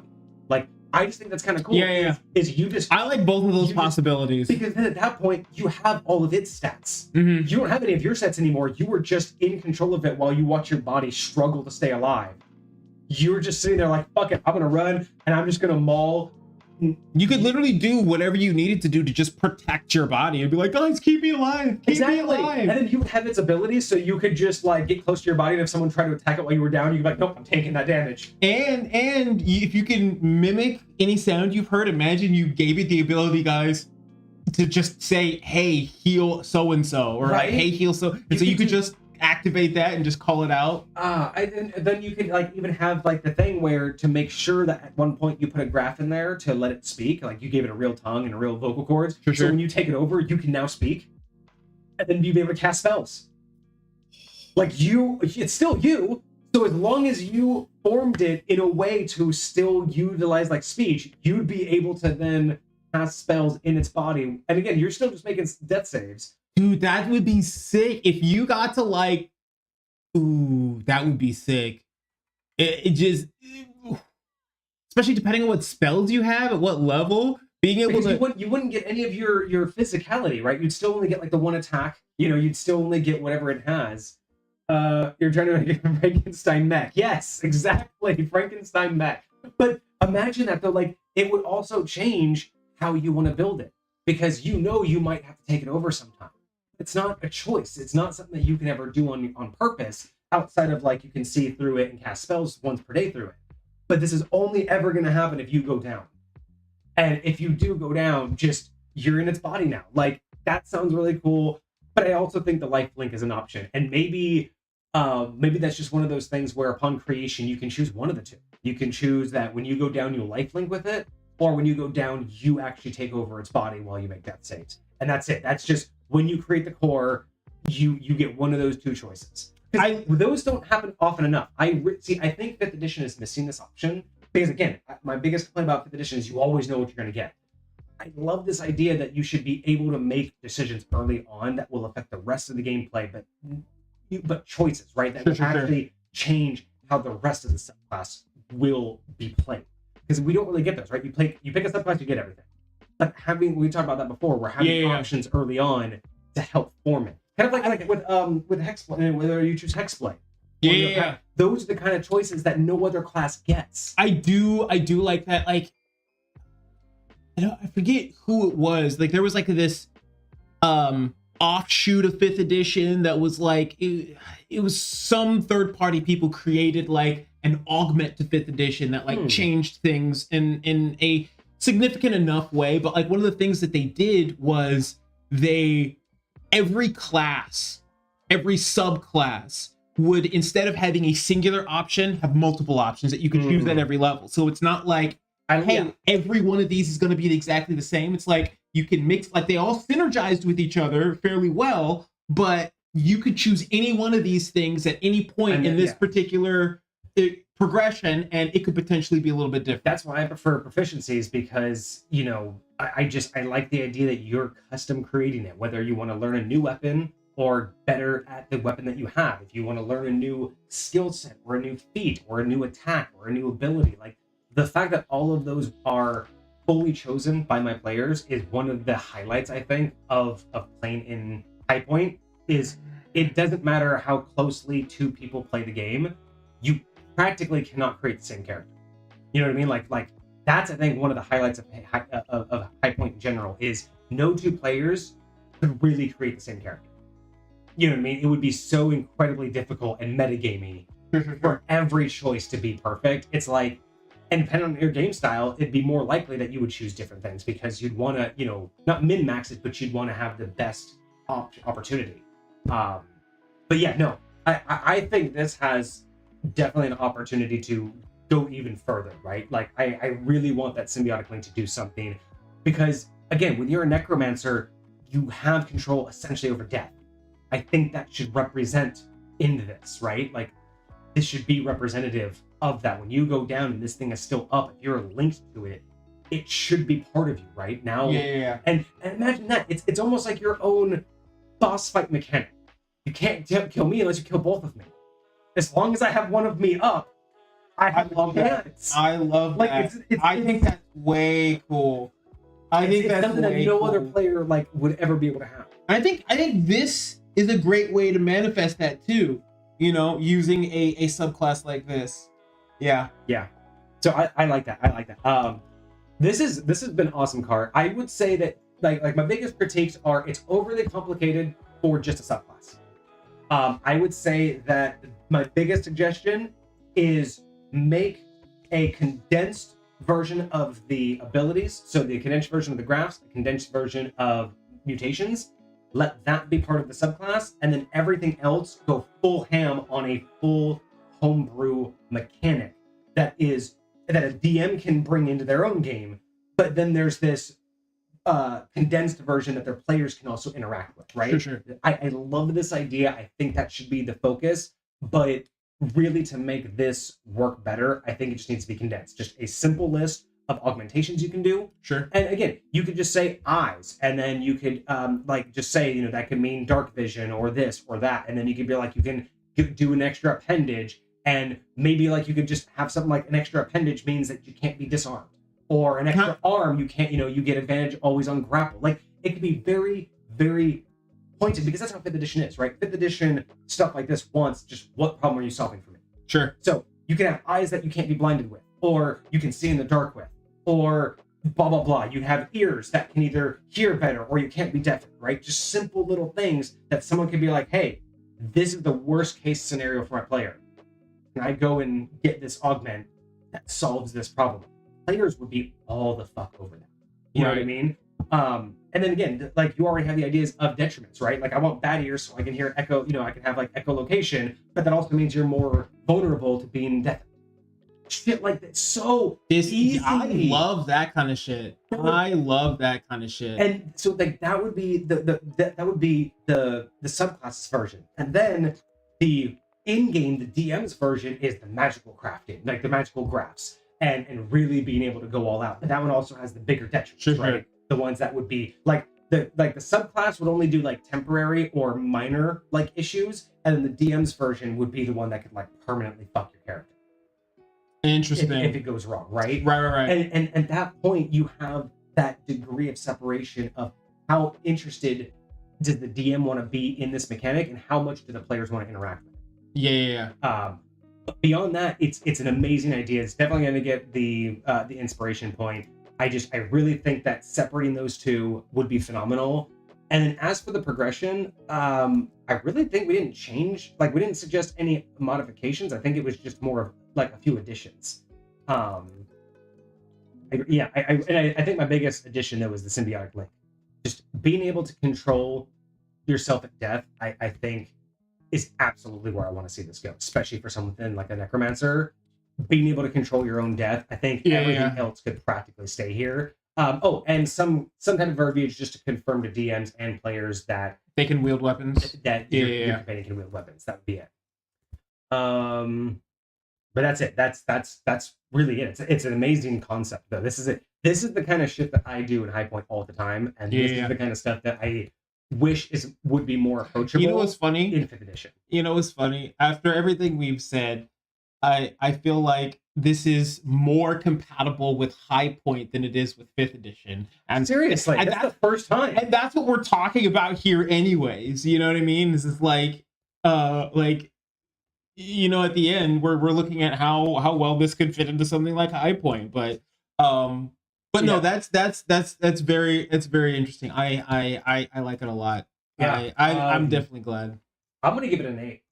Like it's like I said, other than just some fine-tuning some of the language and diving more deep into the mechanics of what you could do, I mean, this is so close to being usable in High Point. You know what I mean? Like, it's just there's a few minute things that I feel like would be cleaned up a little bit, and just different ways that I would do things. But yeah, no, this is amazing. This is exactly what I want to see in like a necromancer that's not a wizard. Yes. That's what's up. Yeah, fantastic. Thank you so much for this. This is such a cool concept. We've been getting some fire ones recently. Dude, I will say that. Our community is on it out here, man, for real. Yeah, no, this is cool. Yeah, if you do ever condense this up, please post it in Discord. I would love to see what you would do with a condensed version of it. But that's fucking dope, dude. Thank you. What do we got for their new average? Let's that take should a have gander. bumped it up a bit. I think they've been getting 7s recently. So let's see. hopefully that will give it a nice little jump. Hey, guess what their new average is? An 8. Hey, look at that. Nice upgrade. That's definitely beyond the average for the community. Yeah. I think the community's average is still at 6. I was like, yeah, probably it's just above half. From what I remember. And what about level 17? Does it feel? Oh, that's right. You posted it in here. So at level 17, a unique sentient mutation chosen or rolled, a third mutation from the mutation table, Sprite Surge. When reduced to 0, it explodes in a 10-foot radius, dealing 40 necrotic damage. So that's like your creature. Yes, It goes I down believe to so. 0 and Yeah. explodes. Interesting. Interesting. I'm curious what you mean by like a unique. So this is just that's what it is. It's a unique sentient mutation, a third one, and it's just Sprite Surge. I don't know about the explosion part. Again, it's kind of one of those things that it kind of like how the magic happens. It's kind of just sudden, and it doesn't really feel like it makes a lot of sense. Like, why would it just like explode? I mean, if it were. I guess my question would be more like, because I can see an artificer rigging their thing to explode, but my question is like, if everything I do is so dependent on this thing, like why would I want to like turn it into shrapnel, right? And then have to turn around and rebuild it from scratch instead of being able to reanimate it or take pieces off. Yeah, I don't know if I would do an explosion like that. I'm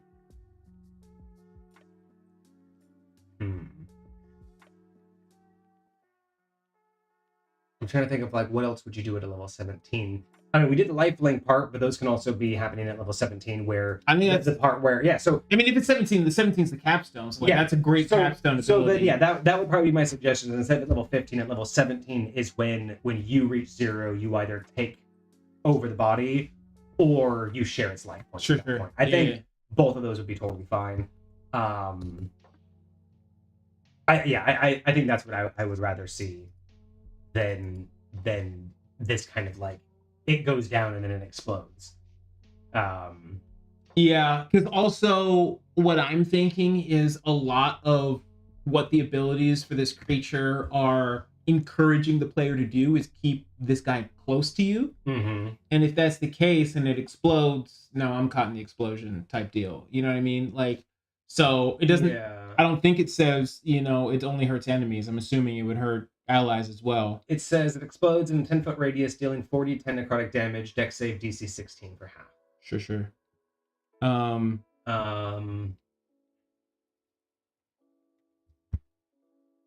Yeah, I would say.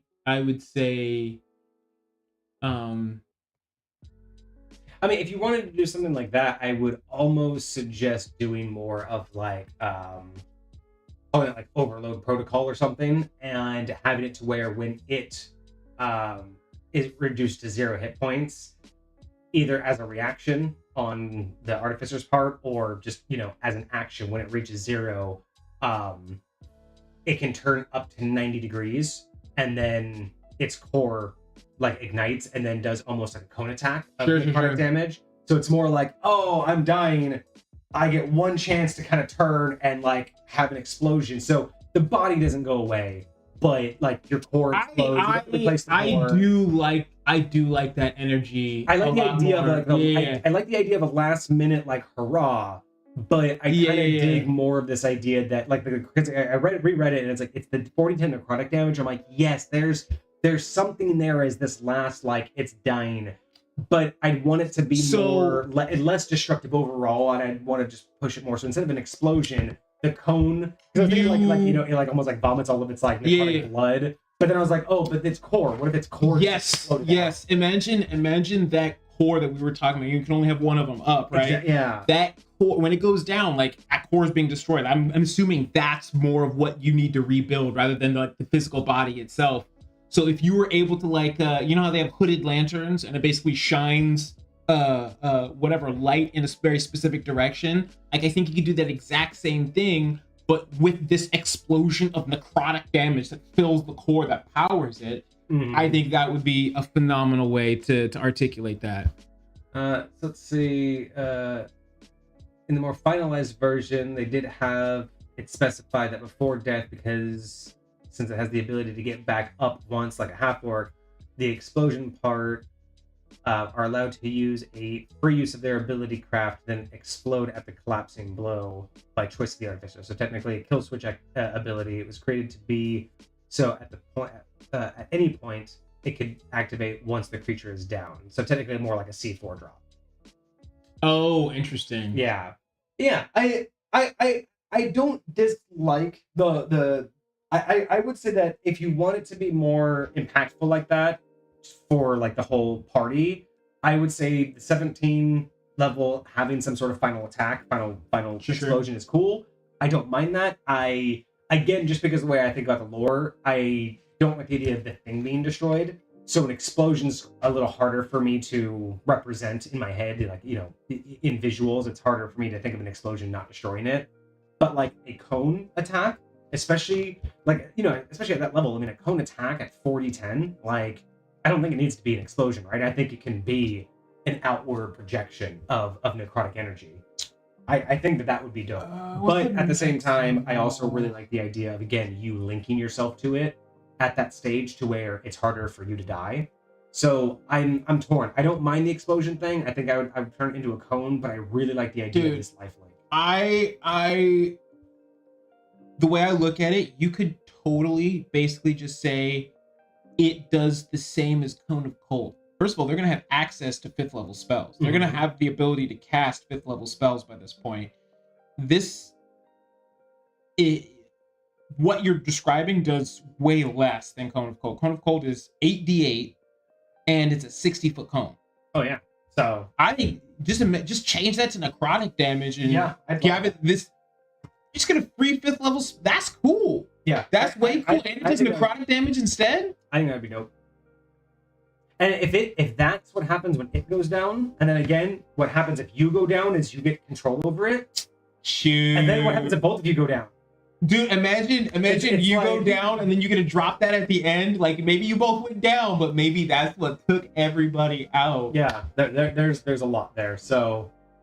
And I think that would make the enemy think twice about dropping it. But again, would the enemy even know? Probably not. The enemy probably would. Well, I mean, the DM would, but the enemy shouldn't. So yeah. No, that was cool, dude. Thank you so much for the beginning I was not sure what to expect with, with how the mechanic was unfolding, but yeah, the more I thought about it, the more this is what 5th edition is missing. Shit like this. Yeah. The problem is how do you, and the thing is the subclass alone need, like Kage says, they need to be in and of themselves fully intact.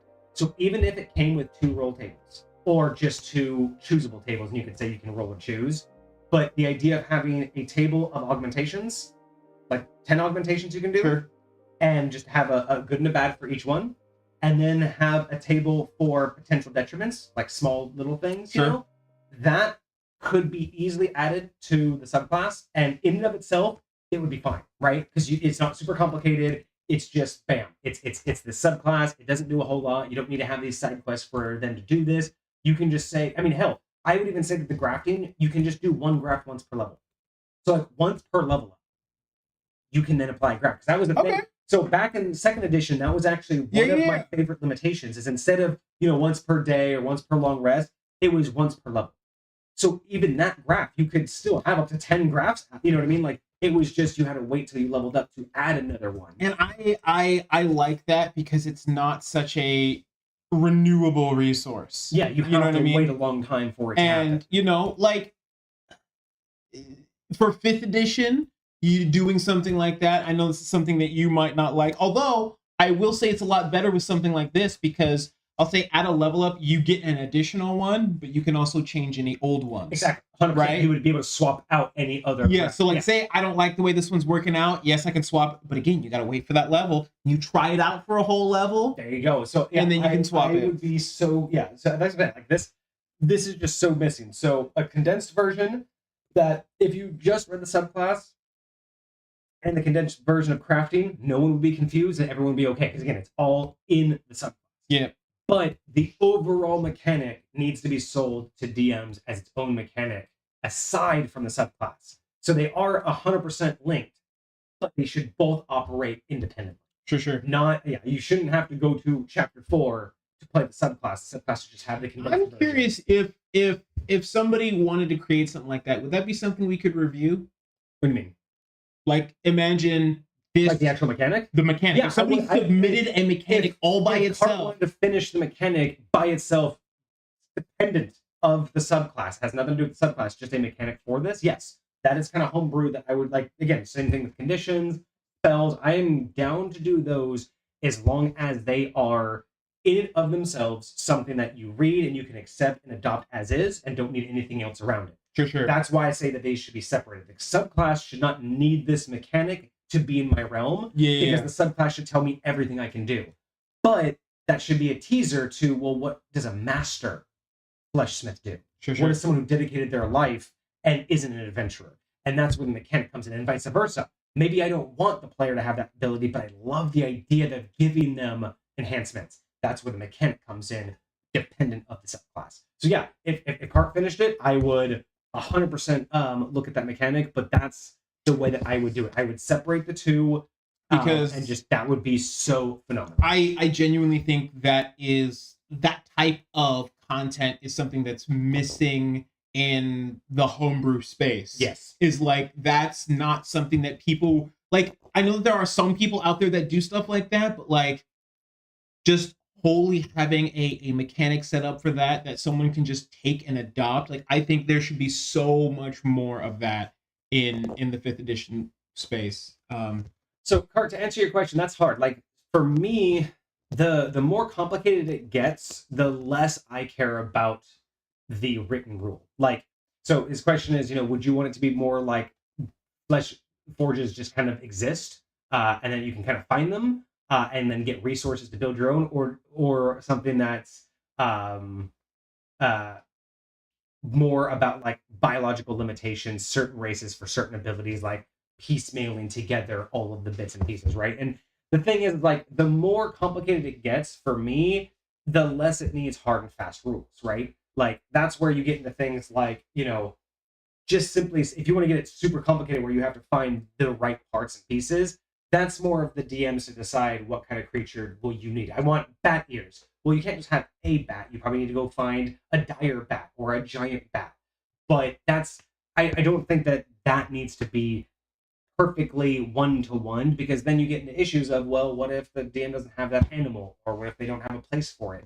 But if you do it more simplified, where it's like golems exist, you can find them, and then you can just basic piecemeal, and that's always great, and that's how 5th edition wants it. It wants it more just kind of piece by piece and sort of minimal. genericized. But for me, that also limits the creativity, right? So it's like, yes, 5th edition would want something more concrete and more straightforward.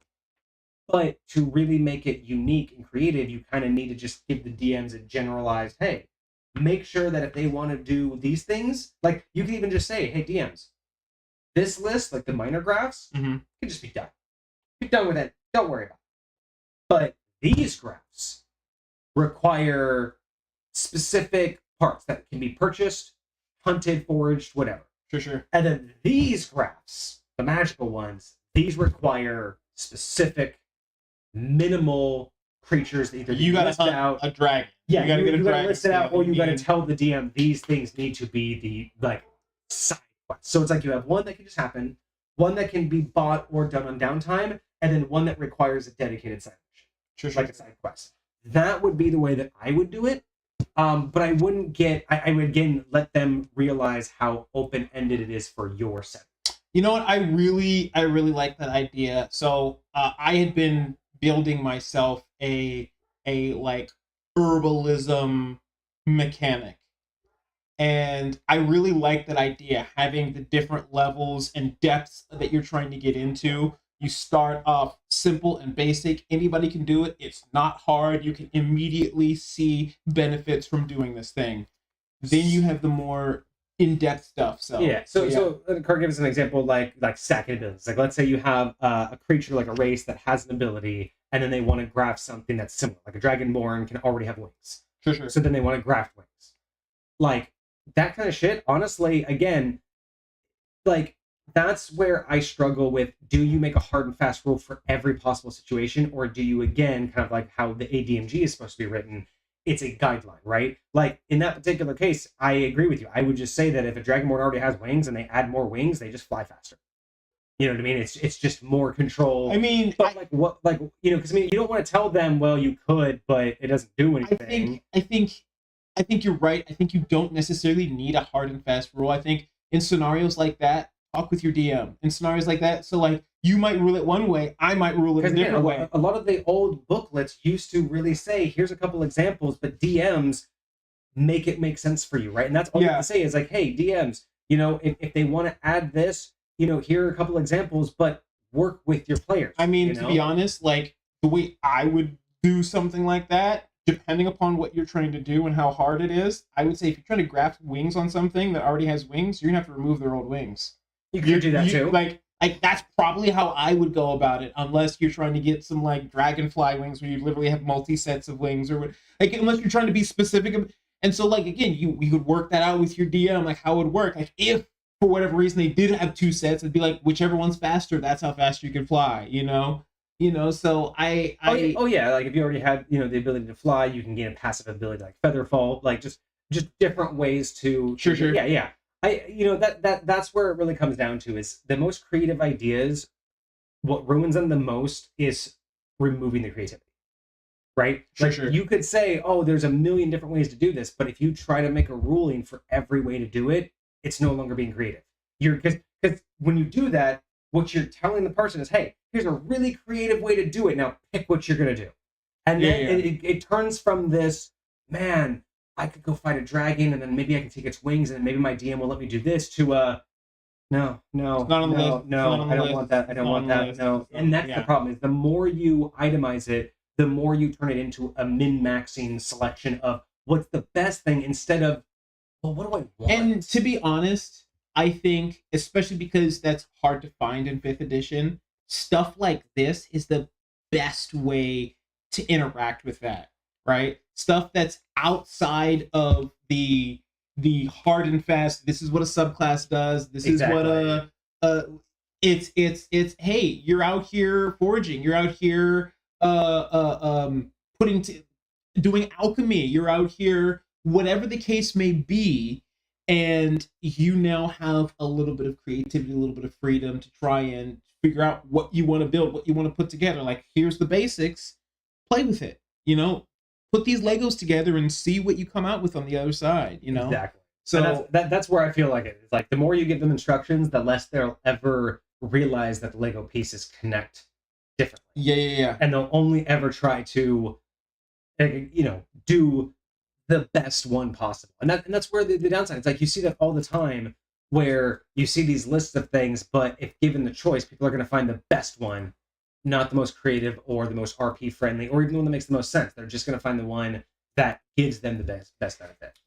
Also, Hecate, absolutely yes. You have your own death mechanic? Yes, please submit that. On what? Their own death mechanic they've been using for like 4 years. So yes. Oh, heck yes. And anything like this is yes. the thing that we're trying to do for homebrew, like moving forward, is like one thing I'm going to start changing is in terms of the kind of stuff that we will review is basically anything that is in of itself, again, something that can work by itself. We read it and I could just accept it and bring it into my realm or not. Like that's kind of what we want, like subclasses. You just read it, you know what you get, and you move on. Doesn't need any outside extra bits, or it doesn't need a setting specific campaign where it's like, oh, I have this really cool thing, but it only exists in this one super specific scenario. And it's like, we don't want to do those as much. Those will probably be saved for Friday streams.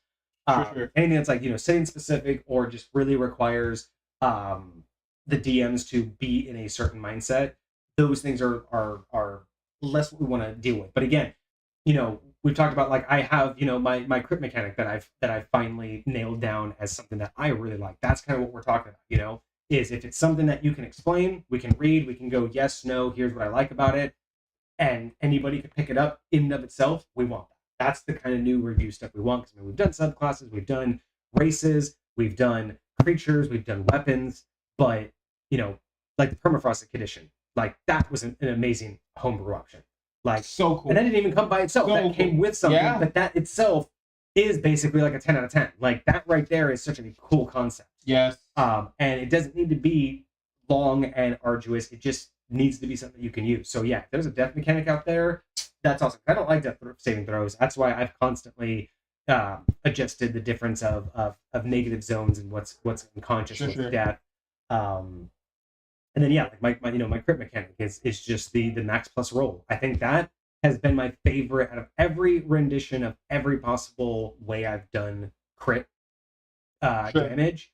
That is by far my favorite, and the one that just absolutely makes the most sense. I agree, because like doubling your rolls is boring, because you can still double the worst. Yeah, and then just auto max. But I could have rolled max on any of my normal hits. Auto max is nice, but it's not. If you can do it already, like, yes, I guess in a less high power campaign. I mean, granted, High Point is a very high fantasy, high power campaign, but I guess if you don't want that, just max damage is always nice. But it doesn't make me as excited for a crit. Yeah. You know what I mean? It's an auto hit max damage. It's nice. Like, imagine my normal crit, my normal hit just before I rolled max damage, and then I crit, and I do the exact same amount of damage. Like, it doesn't feel as good. It doesn't feel like a crit, So, but if you do max plus, no matter what. I used to think about just doing double max, but then again, it also same kind of thing. It's just a little bit too much and not enough at the same time, because then it's just I don't know. I like the variance. I like the player still being able to get to roll, but minimum doing your max damage and then getting a roll for damage just feels so good, because then you earn the double max. Yes. If you roll the double max. Out of curiosity, so when it comes to damage, you usually have like modifiers that you add to the damage. Mm-hmm. Do you double the modifier as well, or just the dice? Usually. When I mean double, I mean you get your max. Yeah. But like usually. Is it max plus modifier or just max? It's usually max plus modifiers, because especially with the way that High Point works, the modifiers usually are intrinsic to the attack and the weapon. So there's really nothing that makes sense to say, well, that doesn't apply. Like if your weapon is magical and it does more damage because it's magical, it's still going to do more damage because it's magical. Like, I'm not going to say, well, it only does one of its magical damage. It's like the whole point was the entire attack. You got your max, and then you're still going to roll for it. Now, there might be situations where there could be something. I don't really know, because most of the things that affect your damage output are intrinsic to the attack and the item you're using. So no matter what, being able to roll for damage and doing the same. I'll say there's a feat in 5th edition that basically says you can take a -5 to your attack roll to add a flat +10. Okay, yeah, something like that. You wouldn't be able to like. If I crit on that, even though I got a -5 to it, would the crit double the 10 as well as everything else? That's a very unique situation because I don't have that kind of mechanic. So sure. Like in that particular case, you'd probably only get that one once because it's like a trade-off. Same thing where like if you have a weapon that says it has 3 charges and you can activate a charge to do extra 6 damage, like extra 6 fire damage because you lit it on fire, you wouldn't double that. Sure. Because it's only you're not. My argument is it's still only one attack. Yes, I'm still only attacking you anything once. that's like specific to like a trigger and could only happen once. It's not like the crit plus roll is not 2 attacks, right? So it's all one giant attack. So anything that is specific to an individual attack, yes, that wouldn't double. But if it's part of the max, then it's part of what you're gonna do. So anyway, that would definitely no. But I mean, good question. It's just one of those. It would be very dependent on the situation and what things are triggered. Sure. But yeah, other than that, man, that was awesome. That was very cool. I'm very happy with that. It's not. I don't think it was as much Necromancer feel as I was hoping, but I mean, ticked all the boxes. Got everything that I wanted, and I think that might be why I didn't get a 9. Because other than the few changes that I wanted to make, there was just it wasn't quite the Necromancer artificer I was looking for. Sure. And that's where I think like a few of those changes, the life link or something like that, really would have just put the nail in the coffin for like a 9 or a 10. Sure. But it's the idea that we have a brand new mechanic and a subclass, I think is so good. It's just so good. 100% worth it. 100%. And yeah, send us any of those finalizations card. Again, the way that you think best. Like, don't worry about what we want to see out of the final bid. The whole point is we give you our ideas so then you can go and feel confident in your final bid. Yeah, right? like this is something you'd be building for. I just want to know what you decide. Yeah, this is something you'd be building for yourself. Something you'd be playing with. So, question is, would you enjoy playing with whatever it is that you end up building? Whichever side you end up going on. Should you, if you do a full game mechanic, should you limit to components to only creatures? I'm assuming that you mean like to farm it, right? Like, can you only farm? So it depends on what other options you think there are. Because 2 creatures, humanoid, stature, and sense count. Yeah. I think that really just comes down to what you feel is appropriate. Like, you could say that you could go after humans and NPCs.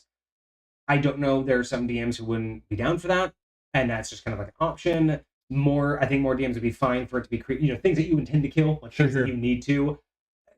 Because you think about like people's what are they, like the X cards and their like the things that people are and aren't comfortable with. Yeah. There could be, just like cannibalism in some games, there could be a line that saying you can go and mutilate a human NPC for their parts could reach a point in some gaming sessions that's uncomfortable. Sure. Stuff like that. I'm very weird. I don't really want to get into that conversation because that's a very divisive conversation. I'm very weird when it comes to my opinions on what's acceptable in a game and what's not. Again, and the severity of what can be brought into, like, basically the difference between what can be full-on role played versus what can be suggested or hinted or mentioned but not played through. Like, I know there's a lot of people who there are things that are very, very off limits. And I totally understand everyone's arguments. I understand people's mentalities, and there are some things that they don't want to engage with. Sure. But I always just have a hard time with some of those arguments, and it's more about how we want to debate people and less about what I actually feel. Yeah. Because a lot of the time the arguments come down to these are just off limits topics, and I'm just like, but beheading someone is totally fine. Like, being gruesome and flat out murder. Like, because what I try to do in these conversations is understand people's like hesitations, their reservations, and the greater conversation. Like, there are some topics that I don't have, because there are some topics that are just tasteless and you cannot do it in an artistic way. Like, there are just some topics that, while I am very open to the fact that this is a story game, and there are many things that are totally fine in the context of telling a good story, because the world's an evil place and evil things and bad things happen. Yeah. But there are some things that are just absolutely to the point of you cannot possibly look at it in a way of art and entertainment.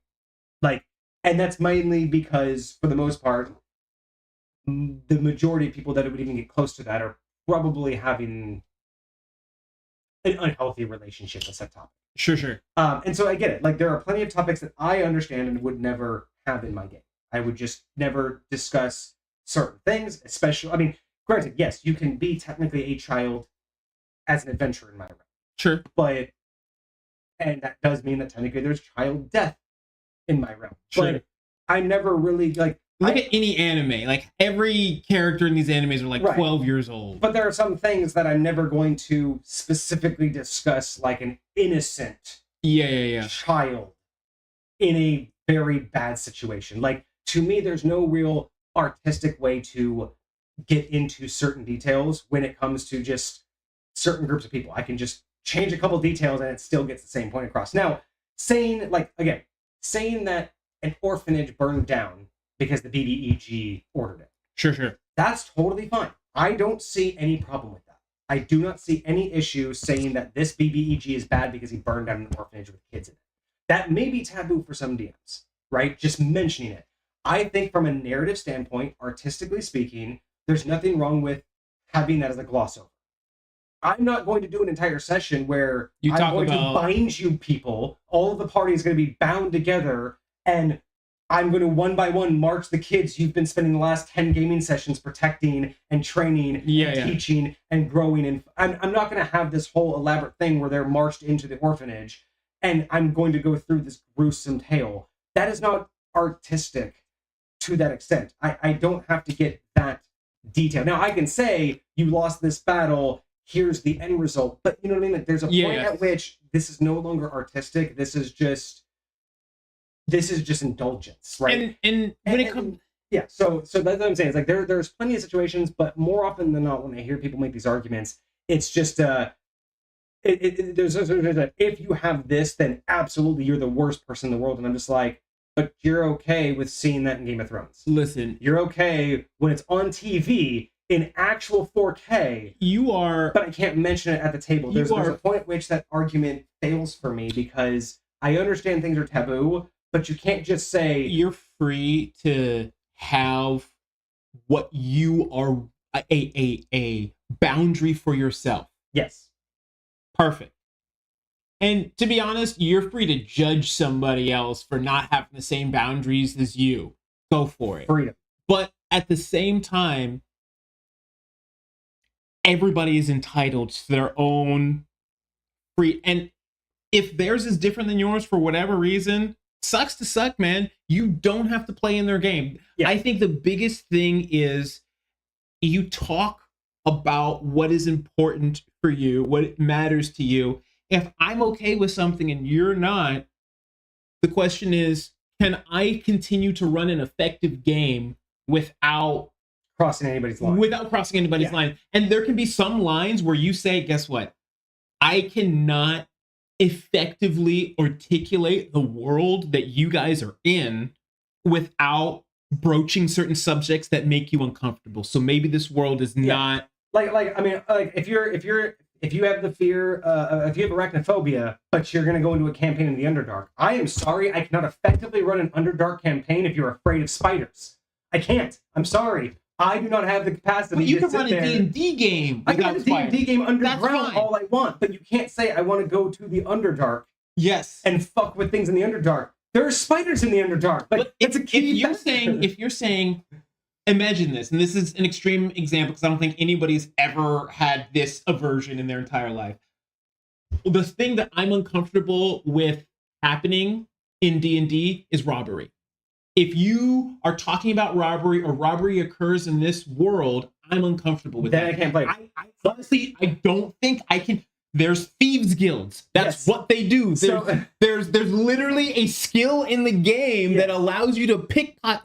And that's like, what I mean. I don't think not every I can. topic that I think is acceptable needs to be like indulgent. Like, you know, it's like having an NPC that was taken advantage of. They can be a victim, but I don't have to sit there and have them explain to you. Like, I'm not going to go through that kind of like fade to black scenarios where you are say this thing happened. No more is required, and all you need to know is it happened. Like, I'm not, because I don't like. That's the thing is, like, I look at my world as having realistic situations. Are there victims of crimes? Yes. I do not have any interest or any. I do not get my rocks off by explaining in detail what happened.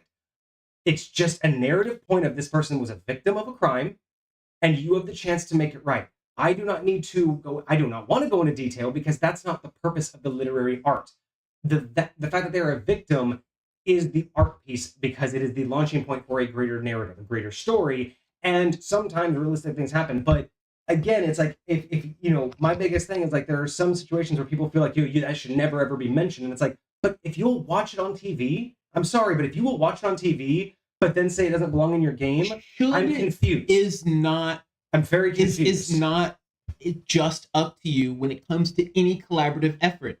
Should is not just up to you. You don't get to say what should or shouldn't be allowed, right? You can say what I'm okay with and what I'm not okay with, but you have to individually, you have to personalize it. You have to say, this is where I'm at. You have to be comfortable saying that in solitude. It's not like there's any shame that you're not comfortable with this and somebody else is. It's just like, hey. Yeah, and there's some topics that are easier. Like, let's say someone has, an X card for like gore. They're just like, look, I have a hyper imagination. I love the game. I can deal with killing. I can deal with combat.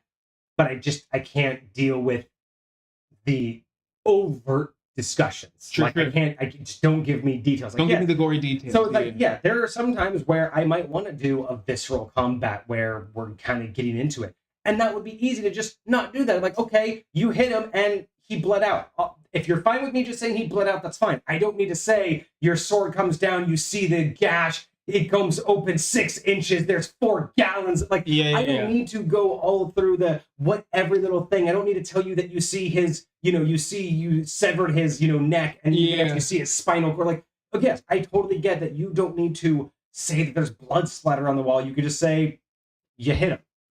Sure. He looks like he's not doing it.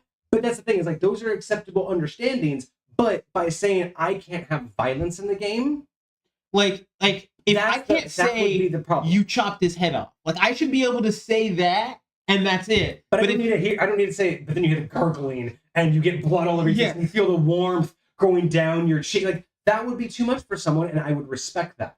But if you say, well, I can't, like, we can fight, but you can't say any violence. Like, so like, you swing and you succeed. Like, are we playing Battleship here? You know what I mean? Like there's a point at which the narrative does lose. But like, even if I can't say that you're fighting, if I can't say that you stabbed him, like saying stuff like that, saying you cut off a hand, saying you cut off a finger, saying like there's obviously elements that it's like, okay, I don't need to go down this road. But like, if something actually happens, like, we need to be able to articulate that. Yeah, you know what I mean? And that's where I'm just like, my whole reason for bringing this up is just when I hear those arguments, it's not that I ever think they're wrong for their opinion or what they do and don't allow in their games. It's just, it's that debate part of me that's just like, when you just say you shouldn't have it because it's taboo at all, but I know for a fact you'll watch it on TV. Because again, like more often than not, the things that people said that they would never have in their game happened in Game of Thrones, one of the most popular TV shows of all time. Even if they wouldn't watch it on TV, you wouldn't. Yeah, but that's my thing. Is like, but that's what irks me. Is there are some topics that people bring up that are just commonplace that are like, yeah, these are the things that you should never have in your game, and I'm like, but you would totally gather around with the family. I'm not gonna lie, like, and watch it in 4K. That's where I just like the hypocrisy of. There are plenty of hypocritical people out there. And that's my only thing, right? Is if you can see it, if you can visually watch that representation, like, again, if you can watch something like Game of Thrones where someone's throat gets slit open during combat, and you can watch that and be fine with that as an artistic piece, but then you go to your game table and say, no, you can't describe that kind of stuff. I that's where I'm just like, maybe you really need to be the one that says that I can't handle it, not that shouldn't be in a game. Because there's too many people that say this should never be in your game, and it's like, no, here's the deal. You'd be fine with it over here. The second someone says this shouldn't be in your game, my response is you shouldn't be in my game. Yeah.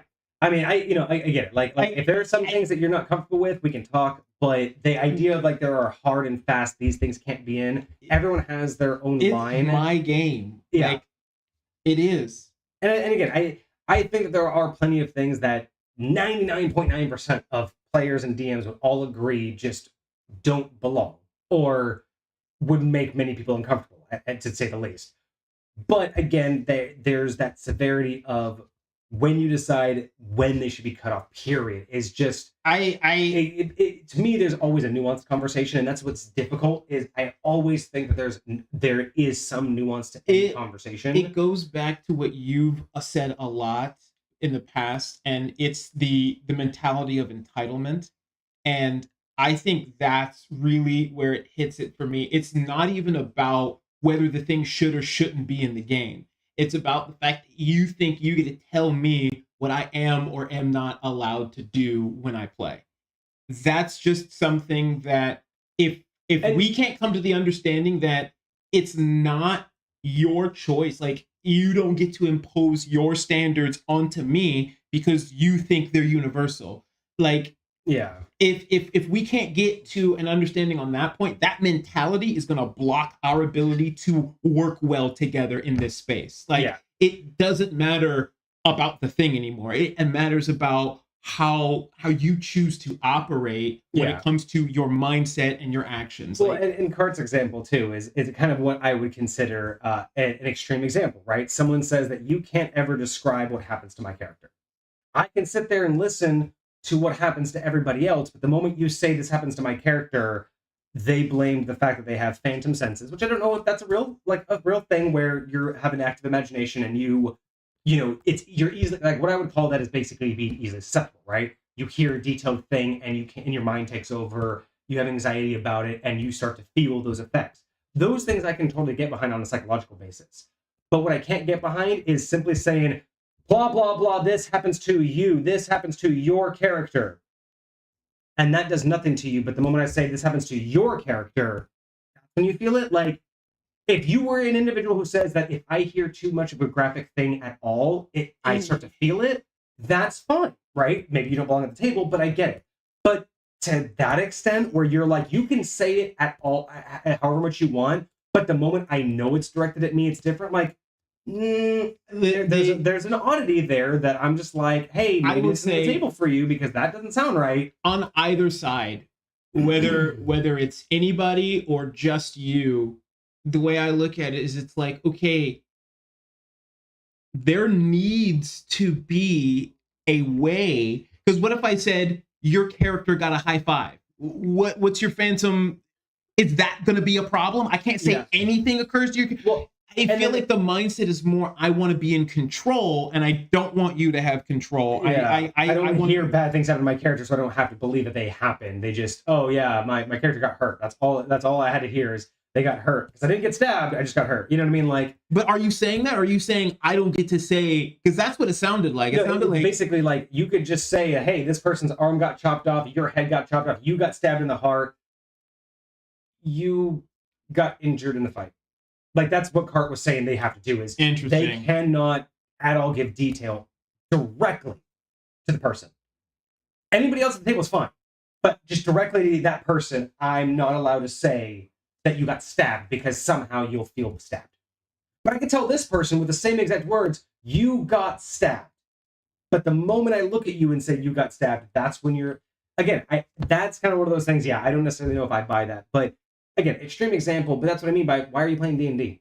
If you can't hear these things, go play a non-competitive TTRPG. Sure. You know what I mean? Go play. I mean, if it's a Phantom Sense, go play Call of Cthulhu, because nothing happens to you physically in that one. Like, everything happens mentally to you. Like, you basically just go insane. And do you have Phantom Sense? Are you going to go insane if I say you're going insane? Are you going to see a ghost if I say you saw a ghost? No. So we can play that game instead of D&D, where I can't tell you that you got punched in the mouth, because suddenly, somehow, you're going to feel like you got punched in the mouth. but I can Your tell this mouth will person. instantly start bleeding. You were able to provide, yeah. So he was able to describe vivid detail to all things to all other players, and cool things that they would see or felt. But when it came to that particular player, they would just have to say bland things like, so they weren't invading their senses. So you just couldn't give them directly. You could say everybody. You could just be talking in the room, but the moment you looked at them, that's when, like, again, that's. Here's what I'll do. I'm gonna turn around, and I'm not gonna say your name. I'm gonna say your character's name. And that's the other thing. What? But talking in third person wouldn't happen. Like, you got stabbed, your head's off, you feel the chills, your character. But that, again, why can't talking in third person? If I can talk to these guys, I should be able to just reference your character. Imagine you're reading a book that happens to have the same name as your character. Is the same thing gonna happen? Are you gonna trip out? Like I said, there are tons of weird things that happen to people, and there's a ton of medical conditions I don't understand.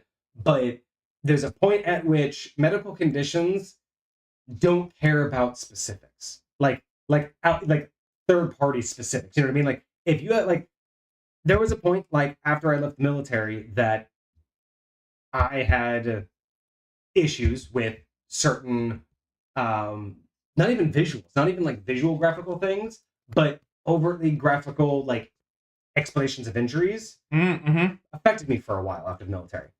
It was just difficult to listen to people talk about major injuries. I've gotten over that, but I get it. Dude, I still squirm sometimes. Yeah, and it's mostly out of description, not off of visual, because if I visualize it, it's not me.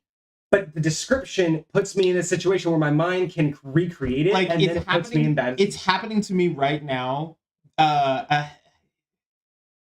When I was in the military, they gave you get some training about certain things, and the first time I got training about degloving, yep, dude, to this day, it is hard. Yeah, that's why I usually take my rings off whenever I do anything. Because but that's the thing is when you go through things, I get it. There are times where certain things can affect you, but it never mattered who or what was being talked about. It just got triggered, right? It didn't give a fuck. That it doesn't care about specifics. It doesn't care if I was overhearing it or if it was being directed at me. That's not how, you know what I mean? That's where I understand too much about that, where it's I just don't buy that it cared only when it came to you and your kid. No, really, really, really, yeah. Right. I would just honestly been hey, maybe this isn't the table for you, or maybe we should try to find a different game, because there's a combat in this game and people get hurt. So specifically. Yeah. Anyway, so I don't know. Crazy times. Probably more of that conversation that needed that. But whatever. All right, y'all. Well, we're gonna head out. Thank you so much for joining us for this review. We'll be back next week. Do we have an idea of what next week's is? Yes, next week is a Hecate review. It is a review called The Grave Weaver. Grave Weaver, another necromancer potentially? Let's go. Perhaps. I kind of like this. Let me see what I want to say even wizard subclass. Okay, I want to say even Cosmic gave us something recently that seemed very, They did just send something in. Let me actually look. I haven't put that in our. I saw a brief little snippet. It looked like something. It sounded something like necromantic. It's a warlock patron, path of the. I don't even know what. I'm gonna have to figure out how to. Warlock. All right. Well, we'll something see when that one comes. All right. Well, yeah. We'll see y'all next week for that one, and then Friday. I don't know what we're gonna do Friday. Maybe we'll do a board game night or something. It's been a minute. Okay. I may not be in here though. I might. Oh no, I will be in here through the weekend because I finally have the dice profiler. We're finally gonna roll this damn thing. Yeah. For Chris support us, and then we're gonna get a custom profile for her. Nice. And then I can finally get rid of that thing.